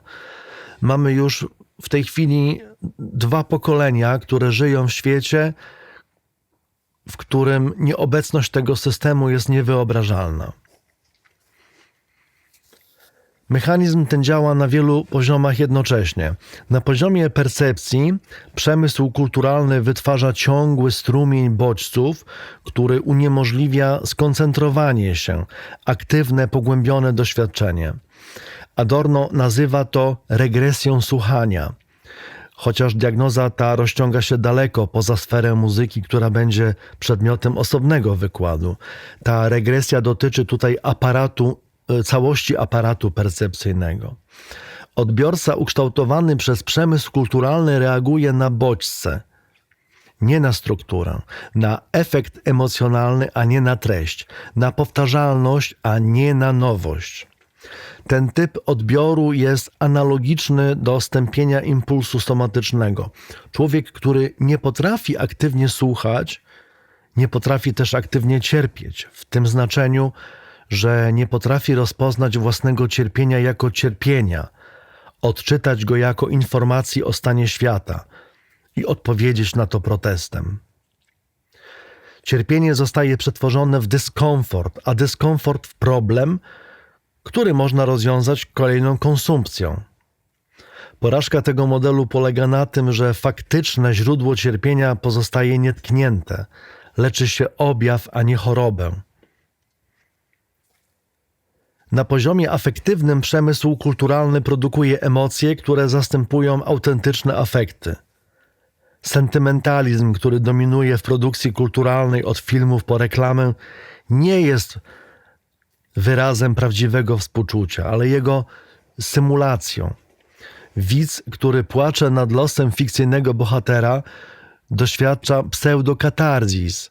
Jego emocje zostały wywołane, przeżyte i rozładowane w bezpiecznych ramach fikcji, a zatem nie muszą już szukać ujścia w realnym działaniu. Współczucie, które zostało skanalizowane w reakcję na fikcję, nie jest już dostępne jako reakcja na rzeczywiste cierpienie. Jest to mechanizm, prawdę mówiąc, tak uważam, niezwykle perfidny. Przemysł kulturalny nie tłumi emocji wprost. To by było podejrzane i widoczne. Ale symuluje je, a symulowane emocje zajmują miejsce autentycznych. Człowiek, który płakał nad filmem, czuje, że jest wrażliwy, współczujący, ludzki i ten autoobraz zwalnia go z obowiązku reagowania na rzeczywisty ból. Może się mylę tutaj w tym, co mówię, ale nie wiem. Adorno by to nazwał fałszywą mimemis, naśladowaniem empatii, która zastępuje prawdziwą empatię. Na poziomie cielesnym wreszcie przemysł kulturalny realizuje to, co można opisać jako totalne zarządzanie somatyką. W późnym kapitalizmie ciało jest nie tylko narzędziem pracy, ale również narzędziem konsumpcji. Ciało kupuje, ciało nosi, ciało je, ciało doświadcza. Przemysł kulturalny oferuje ciału niekończący się repertuar przyjemności, które są w istocie formami kontroli. Jedzenie, które zaspokaja, lecz nie syci. Ten tzw. food design, optymalizacja smaku, nie wartości odżywczej. Muzyka, która relaksuje, lecz nie porusza. Wszechobecny tzw. muzak, który towarzyszy nam w centrach handlowych i biurach. Tak wiecie, taka ta muzyczka, która leci w tle. To nie jest muzyka, to jest muzak. No i w końcu obrazy, które pobudzają, ale nie zmuszają do myślenia. Ten niekończący się scrolling mediów społecznościowych. Niekończąca się taśma sentymentalnych albo wręcz bezsensownych pierdół, od których nie jesteśmy w stanie się oderwać. Wszystkie te praktyki mają wspólny mianownik. Dostarczają nam bodźców, które zajmują miejsce autentycznego doświadczenia. Ciało nieustannie symulowane traci zdolność do rejestrowania subtelnych sygnałów, włącznie z sygnałami bólu i zmęczenia, które są właśnie impulsem somatycznym. Ta cisza, w której nasze ciała mogłyby usłyszeć same siebie, to jest systematycznie eliminowane. Pseudoindywidualizacja, trzecia cecha przemysłu kulturalnego, przenosi nas bezpośrednio na doświadczenie cielesne. Ciało, które w późnym kapitalizmie było pozornie wolne, czyli wybieram dietę, wybieram formę ruchu, wybieram terapię, wybieram jakiś styl, ta pozorna wolność jest jednak pseudowolnością. Wszystkie dostępne opcje są wariacjami tego samego schematu. którego celem jest utrzymanie ciała w stanie produktywności i dyspozycyjności. Mogę wybrać między jogą a crossfitem, między dietą ketogeniczną a dietą Dąbrowskiej, między terapią poznawczo-behawioralną a mindfulness, a nawet w obszarze duchowości. Mogę sobie wybrać lepszy produkt medytacyjny. Buddyzm tybetański zamiast buddyzmu japońskiego, które również funkcjonują jako support kapitalizmu. O tym pisze sporo Sławoj Žižek, na tym, w jaki sposób buddyzm, wielka tradycja duchowa, stał się tak naprawdę elementem kapitalistycznych strategii. To wszystko ma służyć optymalizacji ciał jako zasobów. Ale żadna z tych strategii nie pyta o warunki, które powodują, że ciało w ogóle wymaga optymalizacji, że jest zmęczone, że może być chore, że może być lękliwe. Pytanie o przyczynę zostaje zastąpione pytaniem o środek zaradczy, a środek zaradczy jest towarem, który można kupić. Czyli przemysł kulturalny zamienia nasze cierpienie w tak naprawdę problem konsumencki. Guy Debord, francuski myśliciel sytuacjonistyczny, rozwinął powiązaną diagnozę w swoim dziele Społeczeństwo spektaklu. Pisał, że w zaawansowanym kapitalizmie całe życie staje się ogromną akumulacją spektakli, w której bezpośrednie doświadczenie zostaje zastąpione jego reprezentacją. Debord, chociaż niezależny od szkoły frankfurckiej, postawił diagnozę zbliżoną do adornowskiej. Spektakl nie jest po prostu zbiorem obrazów, lecz społecznym stosunkiem między ludźmi zapośredniczonym przez obrazy. I w kontekście naszego wykładu można powiedzieć tak, że spektakl jest społecznym stosunkiem, w którym bezpośrednie doświadczenie ciała, takie jak ból, głód, zmęczenie, pragnienie, zostaje zastąpione jego medialną reprezentacją. Cierpienie, które widzimy na ekranie, nie jest już cierpieniem, które odczuwamy w ciele. Jest spektaklem, który możemy oglądać, komentować, lajkować i przewijać. W taki sposób na przykład kryzys migracyjny na granicy, o którym mówiłem już w moich poprzednich wykładach. Są na razie 2 odcinki tego wykładu, 3 jest w realizacji. To też jest spektakl. Ludzie siedzą i komentują, lajkują.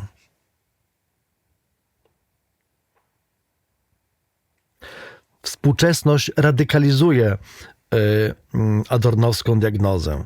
Niejaka Shoshana Zuboff, urodzona w 1951 roku, amerykańska socjolożka i ekonomistka z Uniwersytetu Harvarda, w swojej książce Wiek kapitalizmu i inwigilacji opisała nowy model akumulacji kapitału oparty na ekstrakcji danych behawioralnych. Każdy gest naszego ciała, kliknięcie, przesunięcie palcem na ekranie, pauza w scrollowaniu, rytm pisania na klawiaturze, wszystko to jest rejestrowane, analizowane i przetwarzane w prognozy zachowań, które następnie są sprzedawane na rynku reklamowym.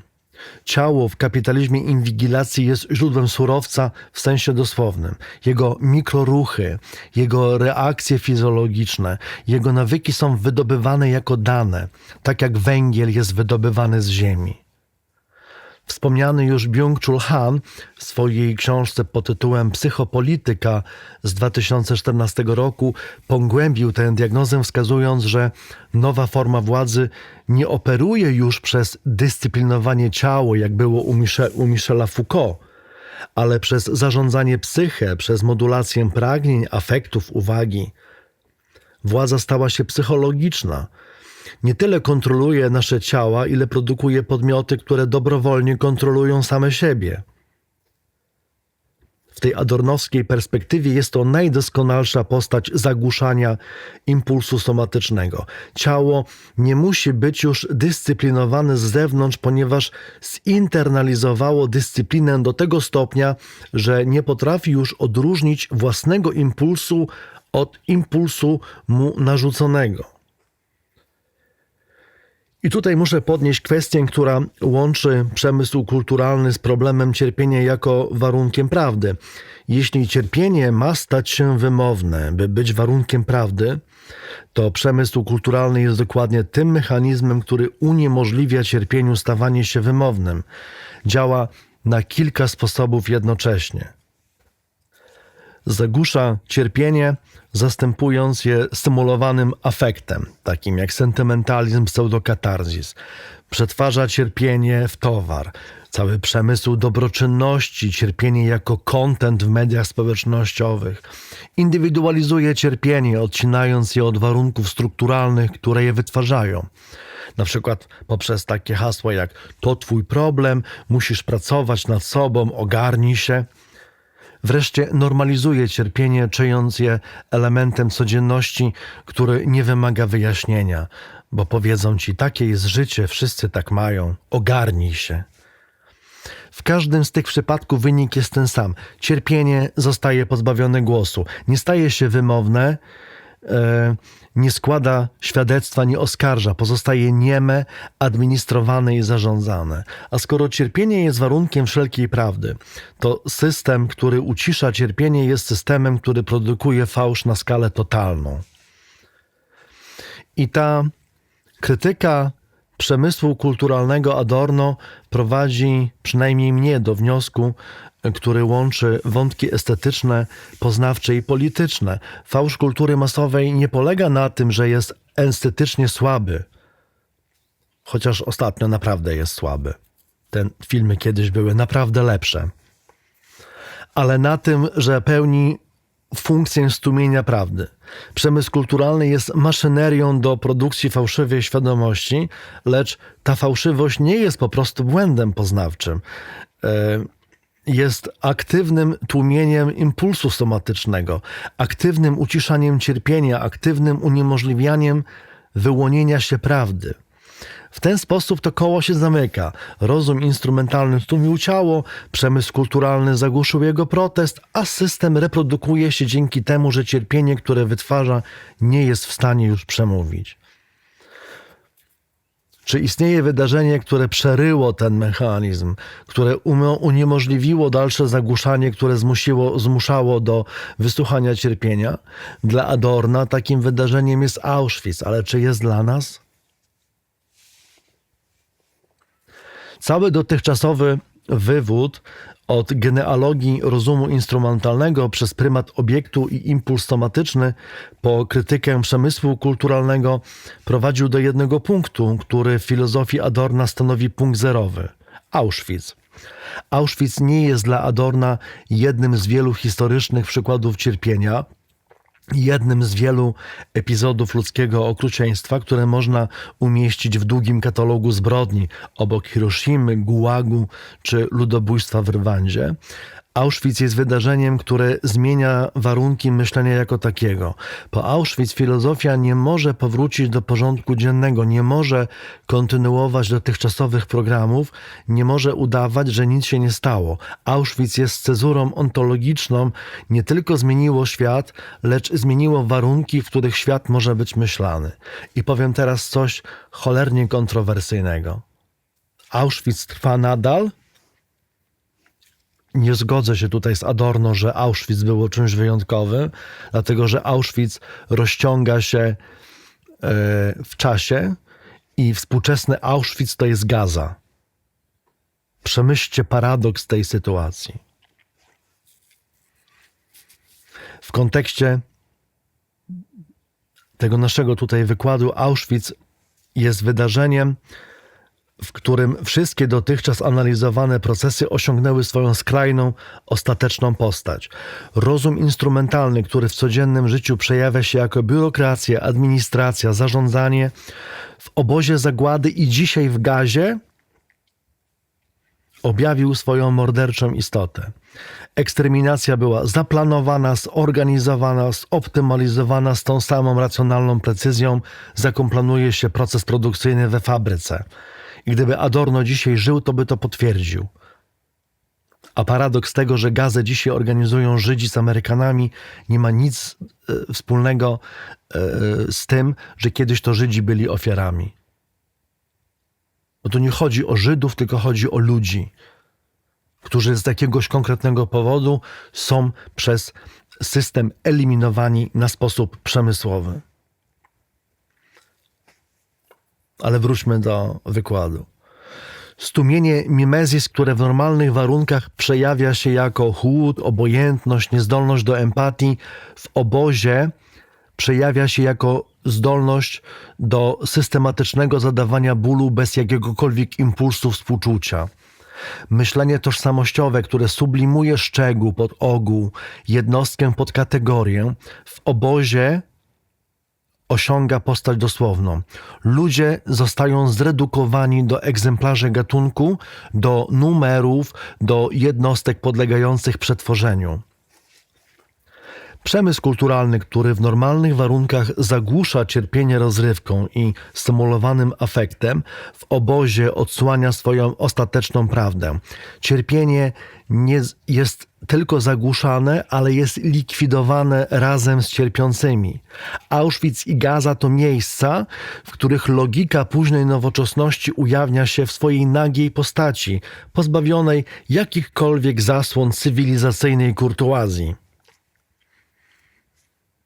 Obozy zagłady były fabrykami w ścisłym sensie tego słowa, fabrykami cierpienia i śmierci.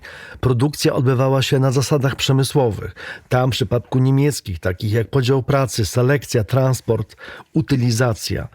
Optymalizacja tego procesu, komory gazowe zastąpiły mniej efektywne metody zabijania. No i kalkulacja kosztów. Ciała ofiar były eksploatowane ekonomiczne, złote zęby, włosy i odzież.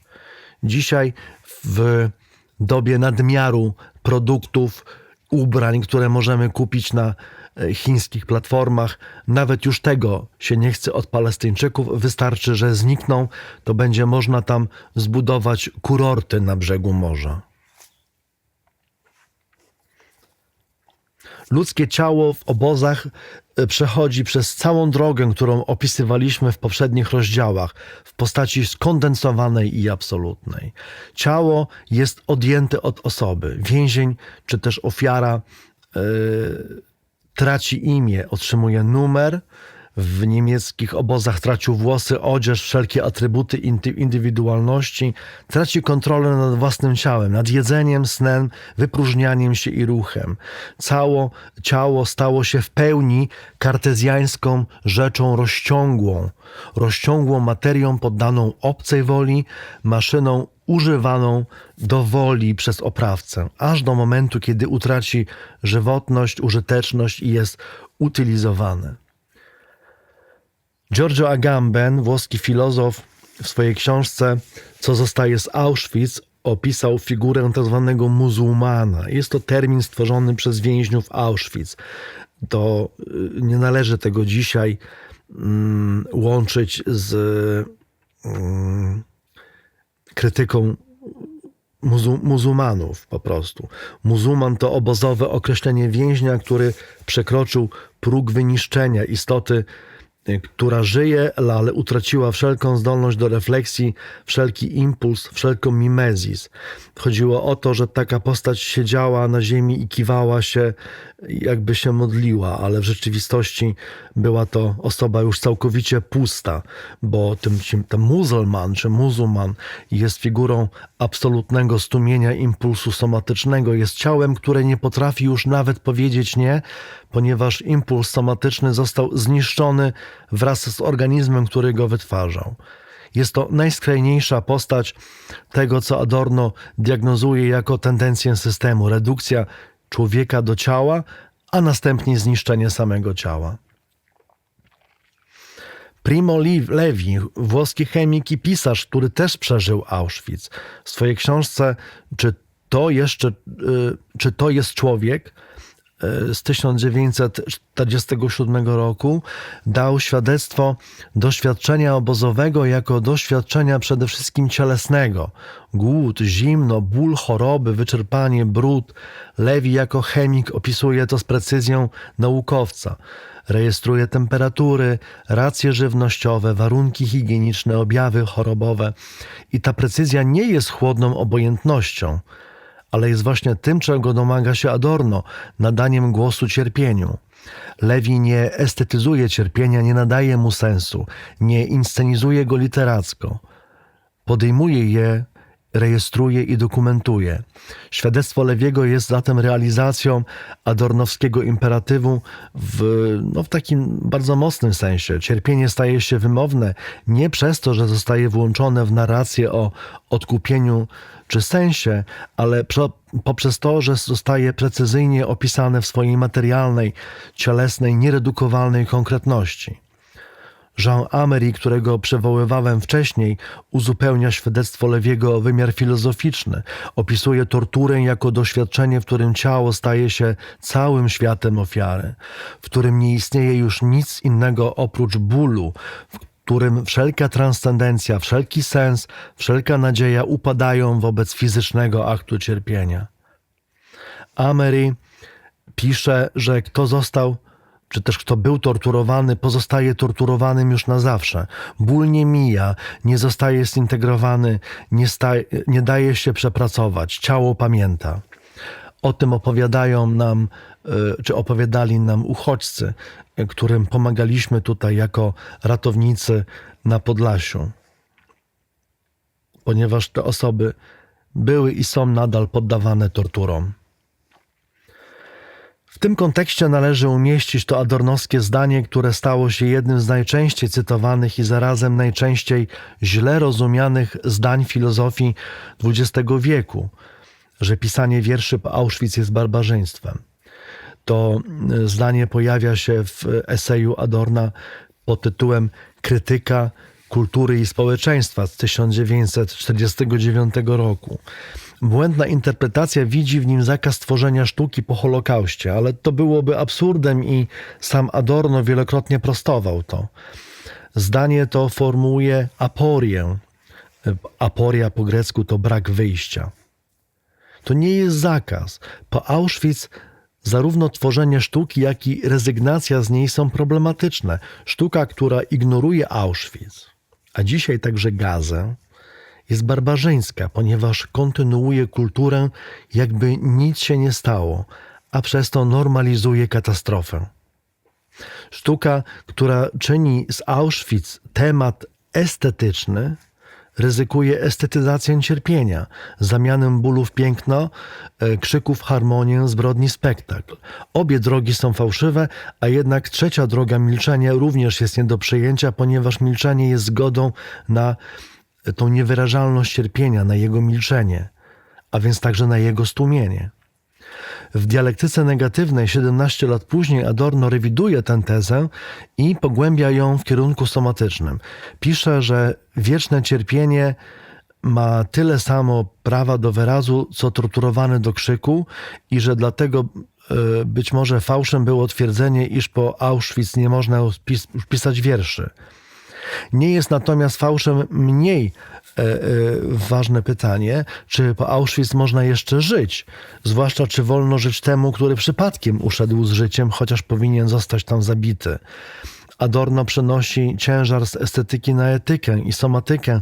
Bo nie chodzi ostatecznie o to, czy wolno pisać wiersze po Auschwitz i po Gazie, ale o to, czy wolno nam jeszcze żyć i co to życie znaczy po tym, co tam się stało i dzisiaj się dzieje. Więc sztuka po Auschwitz jest konieczna, ale musi być sztuką, która nosi w sobie ślad katastrofy. Sztuką, która nie pociesza, lecz świadczy. Jej forma nie może być harmonijna, zamknięta, pojednana, ponieważ wszelka harmonia po Auschwitz i po Gazie są kłamstwem. Jej treścią musi być cierpienie, które nie daje się rozwiązać w tak zwanym konsonansie estetycznego pojednania. O tej kwestii będę mówił więcej w wykładzie na temat muzyki dodekafonicznej w ujęciu Adorno. Dzisiaj powiem tylko tyle, że kompozytor Arnold Schoenberg w swoim utworze Ocalały z Warszawy, opus 46 z 1947 roku, stworzył dzieło muzyczne, które realizuje ten imperatyw środkami muzycznymi. Łączy relację ocalałego, mówioną nad orkiestrą z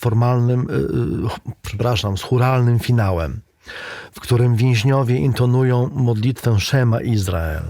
Pełna analiza tego dzieła wraz z szerszą rekonstrukcją adornowskiej muzyki będzie przedmiotem, tak jak już mówiłem, odrębnego wykładu.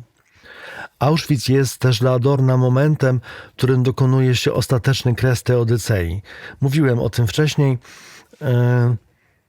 Chodzi tutaj o ideologiczną czy teologiczną pacyfikację cierpienia. Auschwitz radykalizuje tę krytykę do postaci, która nie dopuszcza wyjątków. Voltaire mógł jeszcze atakować optymizm Leibnica, zachowując jakąś formę deizmu. Deizmu, czyli poglądu, w którym Bóg stwarza świat, ale już się nim nie interesuje. Ale po Auschwitz żadna forma teodycei, żadna próba pogodzenia cierpienia z planem Bożym nie jest możliwa bez moralnego skandalu. W dialektyce negatywnej Adorno formułuje coś, co nazywa nowym imperatywem kategorycznym. I on brzmi tak: myśleć i działać tak, aby Auschwitz się nie powtórzyło, aby nie stało się nic podobnego. Ta formuła jest świadomym nawiązaniem do imperatywu kantowskiego, a zarazem fundamentalnym odwróceniem jego zamysłu. Ten kantowski imperatyw kategoryczny jest uzasadniony formalnie.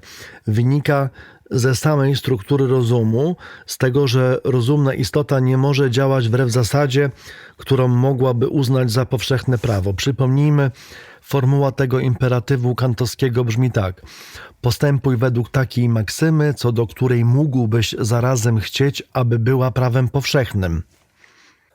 Imperatyw adornowski jest uzasadniony nie racjonalnie, ale somatycznie.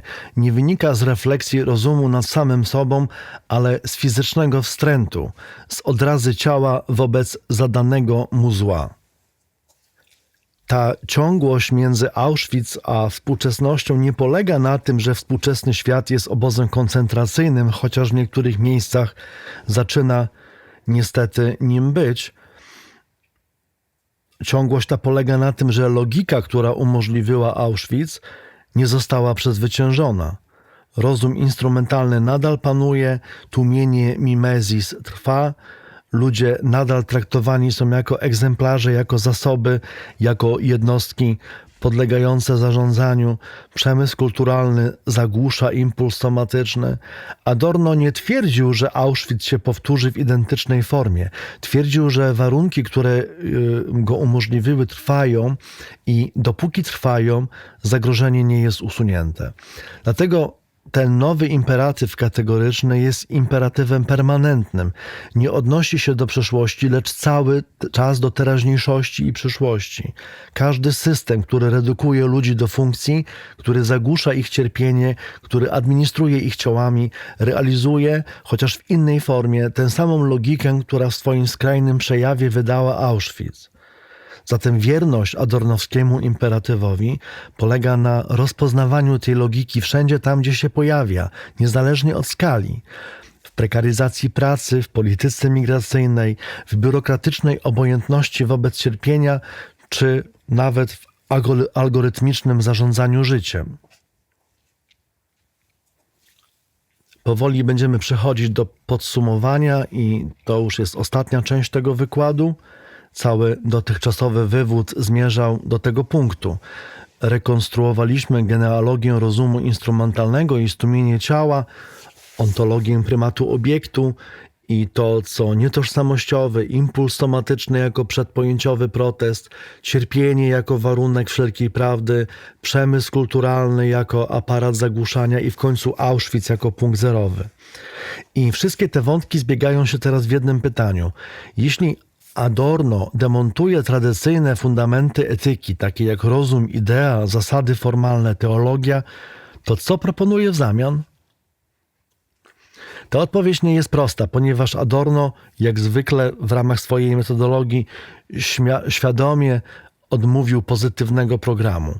Dialektyka negatywna nie buduje systemu, rozpoznaje sprzeczności, których nie daje się usunąć, a jednak z całości jego filozofii wyłania się propozycja etyczna, nie wprost, której konsekwencje sięgają bardzo daleko. Tylko trzeba to zrekonstruować, ponieważ Adorno tego nie pisze w formie jakiegoś programu. Propozycja ta polega właśnie na ugruntowaniu moralności w impulsie somatycznym zamiast w abstrakcyjnej zasadzie. Coś, co niektórym może wydawać się wręcz banalne, ale jak widzimy, wcale banalne nie jest. Adorno polemizuje z całą tradycją etyki zachodniej, od Arystotelesa przez Kanta aż po etykę współczesną. Immanuel Kant budował etykę na czystym rozumie. Imperatyw kategoryczny nie wynika z doświadczenia, z uczucia, ze sytuacji, ale za samej struktury racjonalnego rozumu i racjonalnej woli. Uniwersalność i formalność są tutaj cechami definiującymi. Zasada moralna obowiązuje wszystkich i nie zależy od okoliczności. Ale problem, który Adorno dostrzega w tej konstrukcji, polega na tym, że formalna zasada nie jest w stanie uchwycić tego, co materialne i jednostkowe w cierpieniu. Ból jest zawsze konkretny, zawsze czyjś, zawsze tu i teraz. Zasada uniwersalna ze samej swojej natury abstrahuje od tej konkretności. Traktuje wszystkich jednakowo, co w sytuacji radykalnej nierówności oznacza, że traktuje jednakowo tego, który cierpi i tego, który zadaje cierpienie. Kantowski imperatyw można było pogodzić z biurokratyczną logiką aparatu zagłady. Urzędnik, który podpisywał listy deportacyjne, może działać zgodnie z regułą, którą uznałby za powszechną, jeśli reguła posłuszeństwa wobec prawa państwowego jest ważna, a jednocześnie uczestniczyć w ludobójstwie. Adorno oczywiście nie twierdzi, że Kant tego chciał, ani że jego filozofia prowadzi do Auschwitz w sensie przyczynowym. Twierdzi natomiast, że formalizm etyczny jest niewystarczający, bo nie chroni przed złem, ponieważ po prostu nie słyszy cierpienia. Inna propozycja etyczna, utylitaryzm, druga wielka tradycja etyki nowoczesnej, zapoczątkowana przez Jeremiego Benthama i Johna Stuarta Milla w XIX wieku, podchodzi do cierpienia inaczej. Czyni z niego kryterium moralne. Minimalizacja bólu, maksymalizacja przyjemności. Adorno nie akceptuje jednak utylitaryzmu, ponieważ ten sprowadza cierpienie do wielkości mierzalnej, porównywalnej, bilansowanej. W rachunku utylitarystycznym cierpienie jednych może być usprawiedliwione szczęściem innych, jeśli bilans jest dodatni. A to jest właśnie logika, której Adorno odmawia. Cierpienie jest nieredukowalne, nieporównywalne i niebilansowalne. Cierpienie jednego człowieka nie może być wynagrodzone szczęściem tysiąca innych. Tutaj przychodzi mi do głowy dylemat wagonika, ale nie będę tego omawiał. Jak ktoś jest zainteresowany, to jest masa materiałów na ten temat. Dylemat wagonika. Klasyczny problem utylitarystyczny. Utylitaryzm, chociaż bierze cierpienie na poważnie, to czyni z niego zmienną w równaniu, a więc poddaje je tej samej logice kalkulacji, która jest istotą rozumu instrumentalnego. Cierpienie zostaje zracjonalizowane, włączone w rachunek, który z definicji może uznać je za akceptowalne, jeśli tylko saldo tego rachunku jest korzystne. Adornowska propozycja etyczna różni się od obu tych tradycji, ponieważ nie jest ani formalna, ani kalkulacyjna. Jej fundamentem nie jest zasada, którą można sformułować i zastosować jako procedurę, ale impuls, który poprzedza wszelką procedurę. Fizyczny wstręt wobec zadawanego zła jest czymś, co ciało rozpoznaje szybciej i pewniej niż rozum. Rozum może być oszukany. Ideologia potrafi dowodzić, że tortura jest konieczna, że wyzysk jest naturalny, że bieda jest zawiniona. Ciało nie daje się oszukać. Reaguje odrazą, cofnięciem, protestem. I tutaj nie chodzi o sentymentalizm, o odwołanie się do jakiegoś uczucia moralnego, o którym pisał w XVIII wieku David Hume czy Adam Smith.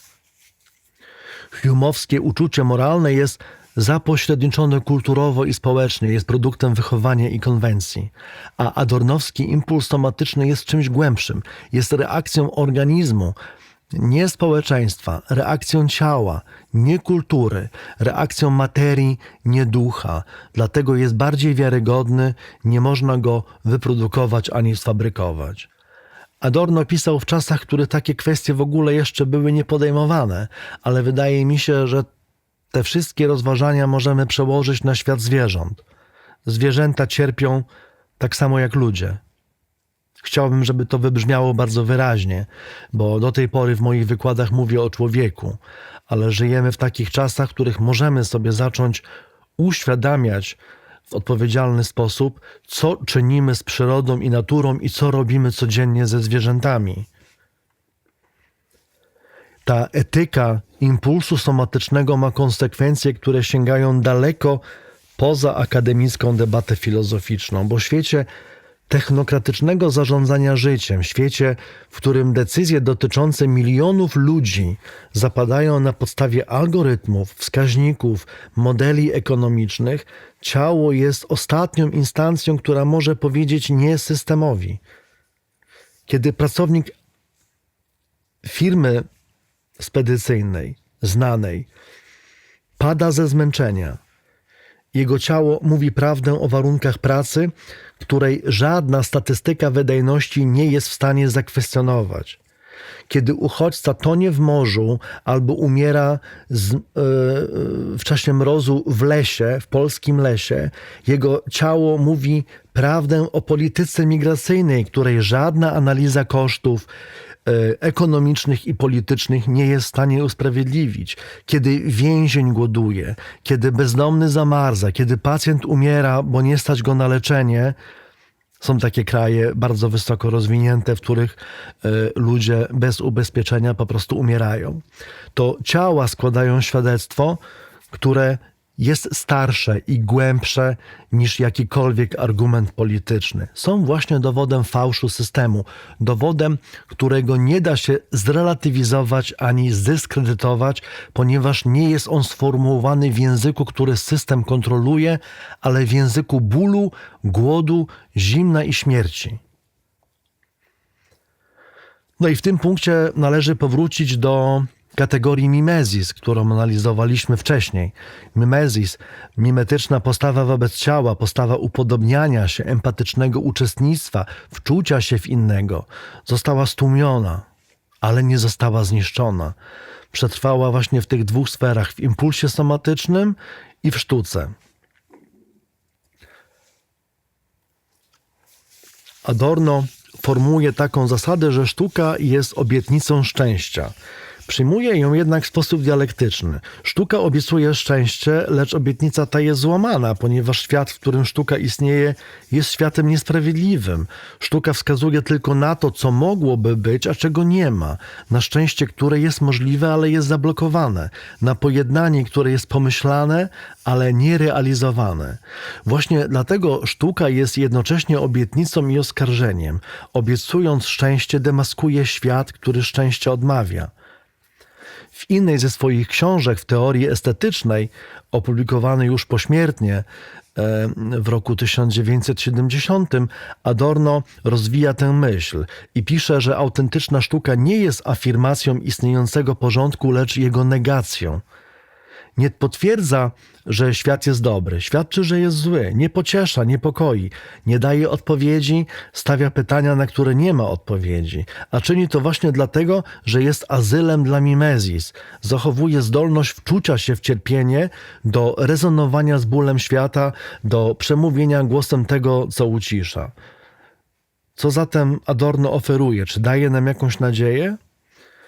No to odpowiedź musi być paradoksalna, ponieważ nadzieja u Adorno jest paradoksalna. W swoim aforyzmie w innym ze swoich dzieł pod tytułem Minima Moralia z 1951 roku, dzieła, które nosi podtytuł Refleksja z poharatonego życia, Adorno pisze, że jedyną filozofią odpowiedzialną wobec rozpaczy jest próba patrzenia na rzeczy z perspektywy odkupienia, ale dodaje natychmiast, że poznanie nie ma innego świata niż to, które pada na świat z odkupienia i że wszelkie inne poznanie wyczerpuje się w odtwarzaniu i pozostaje techniką. Jest to nadzieja pozbawiona treści pozytywnej, nadzieja, która nie mówi, jak powinien wyglądać pojednanie świat, lecz jedynie świadczy, że ten świat, którym już jesteśmy, pojednany nie jest. Nadzieja dla tych, którzy nie mają nadziei. Tak sformułował to zdanie Walter Benjamin, bliski przyjaciel Adorna, który odebrał sobie życie na granicy francusko-hiszpańskiej, kiedy uciekał przed nazistami i myślał, że nie ma dla niego już ratunku. Benjamin w swoim dziele Tezy o filozofii dziejów sformułował obraz anioła śmierci. Tam jest utożsamiony z obrazem Angelus Novus Paula Klee. Możecie sobie to znaleźć, to jest w internecie bardzo łatwe do znalezienia, który patrzy wstecz na rosnącą górę ruin, a wicher postępu gna tego anioła nieubłaganie do przodu. Anioł chciałby się zatrzymać, obudzić umarłych, złożyć to, co rozbite, lecz nie może. I Adorno przyjmuje tę figurę. Filozofia nie potrafi zbawić świata, lecz może przynajmniej odmówić zgody na jego fałszowanie, odmówić zgody na kłamstwo. Wyjście z negatywności nie polega zatem na ucieczce w jakąś nową ideologię, w jakąś nową utopię, w nowy system. Nie polega też na rezygnacji i cynizmie, na pogodzeniu się z tym, co jest. Polega raczej na utrzymaniu otwartej rany, na odmowie jej zagojenia fałszywym plastrem pocieszenia, jak to pisał Adorno. Polega na wierności impulsowi somatycznemu, na słuchaniu ciała, które mówi nie, na oddawaniu głosu cierpieniu, które system chce uciszyć i na rozpoznawaniu fałszu, kłamstwa wszędzie tam, gdzie pojawia się dysproporcja między możliwościami a rzeczywistością. Świat mógłby być inny. Technologia, zasoby, wiedza pozwalają na życie z mniejszą ilością zbędnego cierpienia. Fakt, że tak nie jest przeznaczeniem ani koniecznością. Jest tylko konsekwencją systemu i struktury społecznej, którą możemy zmienić. Świadomość tej dysproporcji, świadomość, że cierpienie jest zbędne, a zatem niesprawiedliwe, jest ziarnem nadziei. Nie optymizmu, ale nadziei. Nie nadziei programów i manifestów, lecz nadziei także somatycznej, nadziei, która wyrasta ze samego ciała, które odmawia zgody na ból. Wierność impulsowi somatycznemu jest zarazem aktem poznawczym, etycznym i politycznym. Jest aktem poznawczym, ponieważ rozpoznaje fałsz systemu tam, gdzie system twierdzi, że mówi prawdę, czyli we wskaźnikach wzrostu, w statystykach zatrudnienia, w indeksach dobrostanu, które nie uwzględniają jednocześnie cierpienia, które masowo produkują. Jest aktem etycznym, ponieważ staje po stronie cierpiącego ciała przeciwko systemowi, który to cierpienie wytwarza i zarazem to ukrywa. Solidarność z cierpiącymi jest więc fundamentem moralności i nie jest abstrakcyjną zasadą, ale materialnym impulsem współczucia. Jest wreszcie, i to ważne, aktem politycznym, ponieważ odmowa zgody na zbędne cierpienie jest odmową zgody na system, który reprodukuje każde nie wypowiedziane przez ciało, które jest zalążkiem oporu wobec porządku, który udaje, że jest jedynym możliwym. Adorno nas z pocieszeniem nie zostawia, nie oferuje i nigdy nie oferował żadnego konkretnego programu politycznego. Nie narysował mapy nowego świata, nie zbudował nowego systemu. Wielu z lewaków tamtych końcówki lat 60. mu to zarzucało i nawet był bardzo duży konflikt między nim a jego studentami, ale o tym będę mówił w jednym z kolejnych wykładów, który będzie właśnie o Adorno, tylko o Adorno. I to było bardzo problematyczne, ale Adorno zostawił nam coś innego. Możliwość rozeznania. Aparat, metodologię rozróżniania między prawdą a kłamstwem, między autentycznym cierpieniem a jego symulacją, między prawdziwą sztuką a przemysłem kulturalnym, między życiem a przetrwaniem. I to rozeznanie, ta aparatura, ta metodologia jest zarazem darem i ciężarem, ponieważ ten, kto to posiada, nie może już żyć w niewiedzy, bo widzi fałsz, słyszy cierpienie, rozpoznaje dysproporcje i nie może się na nie zgodzić. Dlatego adornowska filozofia nie jest filozofią komfortu, jest filozofią dyskomfortu, filozofią, która odmawia spokoju, ponieważ spokój w świecie pełnym cierpienia jest kłamstwem. Ale to właśnie ten dyskomfort, ten niepokój, ta odmowa zgody na to, co jest najbardziej ludzkim głosem, jaki możemy dzisiaj mieć i jaki w ogóle filozofia, jakakolwiek odpowiedzialna filozofia może dzisiaj wykonać. Jest to po prostu gest ciała, które mówi nie. Dziękuję bardzo za wysłuchanie tego wykładu. Na koniec chciałbym powiedzieć jeszcze dwie rzeczy. Pierwsza to jest taka, że realizuję te wykłady w ramach tak zwanej privat docentury, czyli mówiąc krótko, kiedyś naukowcy, filozofowie, którzy nie mieli swojej własnej katedry na uniwersytecie i uniwersytet nie płacił im za te wykłady, dawali możliwość wykładania na uniwersytecie, a honorarium za wykłady opłacali sami studenci. No dzisiaj nie ma takiej możliwości. Gdybym poszedł na uniwersytet i mówił, no to mówiłbym do pustej sali, dlatego wykorzystuję w tym celu przestrzeń, tak, tą przestrzeń przemysłu kulturalnego i w ramach tych młynów i trybów, w których przez algorytmy próbuję się przebić ze swoim głosem, a widzę, że docieram do coraz większej liczby osób. Chciałbym powiedzieć, że jeśli ktoś miałby potrzebę uiścić honorarium za wysłuchanie tego wykładu, to można to zrobić w ramach stałego patronatu na patronite.pl albo jednorazowo za pośrednictwem serwisu Suppi. Linki są w opisie do tego odcinka. Nie jestem etatowym pracownikiem naukowym. Uczelnia, na której kiedyś pracowałem i z którą wiązałem swoją przyszłość, zbankrutowała, została rozprzedana na żeletki i tak w tej chwili błąkam się pomiędzy zleconymi godzinami na uczelniach, a tym, co mogę zrobić tutaj, ale ponieważ jestem już dosyć stary i znam się na filozofii, więc robię to tutaj. Druga rzecz, którą chcę poruszyć, to jest kwestia komentowania, ponieważ to będzie chyba już 12 wykład, który zamieszczam na YouTube. One również są do odsłuchania na Spotify. Widzę, że niektóre osoby mają potrzebę komentowania wbrew wszystkiemu, to znaczy napisz cokolwiek, ale napisz, żeby zaistnieć. Chciałbym powiedzieć, że ja tutaj prezentuję nie styl podcastowy, tylko moje materiały na YouTube są wykładami akademickimi w pełnym tego słowa sensie i w związku z tym reguły, jakie tutaj panują, są regułami ustalonymi przeze mnie. W tym rozumieniu wszelkie głupie i bezsensowne komentarze będę pomijał i będę usuwał, nie będę się nawet do nich odnosił, ponieważ to ja decyduję, w jaki sposób odbywa się dyskusja na tym forum. Wszelka krytyka, wszelka dyskusja, nawet burzliwa, jest z mojej strony bardzo chętnie widziana, natomiast wszelki hejt, jakiekolwiek głupoty i personalne obrażanie mnie lub kogokolwiek z innych komentujących będzie tutaj eliminowane.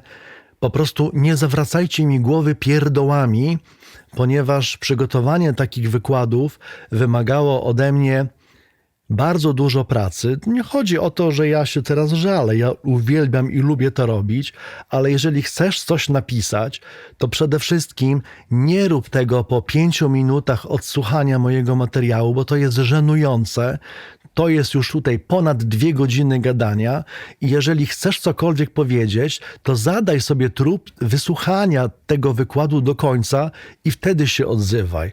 Odzywaj się w ramach kultury, ogólnych zasad dobrego wychowania, bez obrażania kogokolwiek, bo w inny sposób po prostu się ośmieszasz.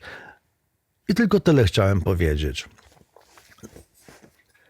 Zapraszam już niedługo na kolejny wykład. Nie wiem, o czym będzie, bo mam kilka przygotowanych propozycji. Po prostu biorę takie, które w danym momencie mam ochotę sformułować właśnie we formie nagrania. Dziękuję bardzo dzisiaj za uwagę i do usłyszenia niedługo.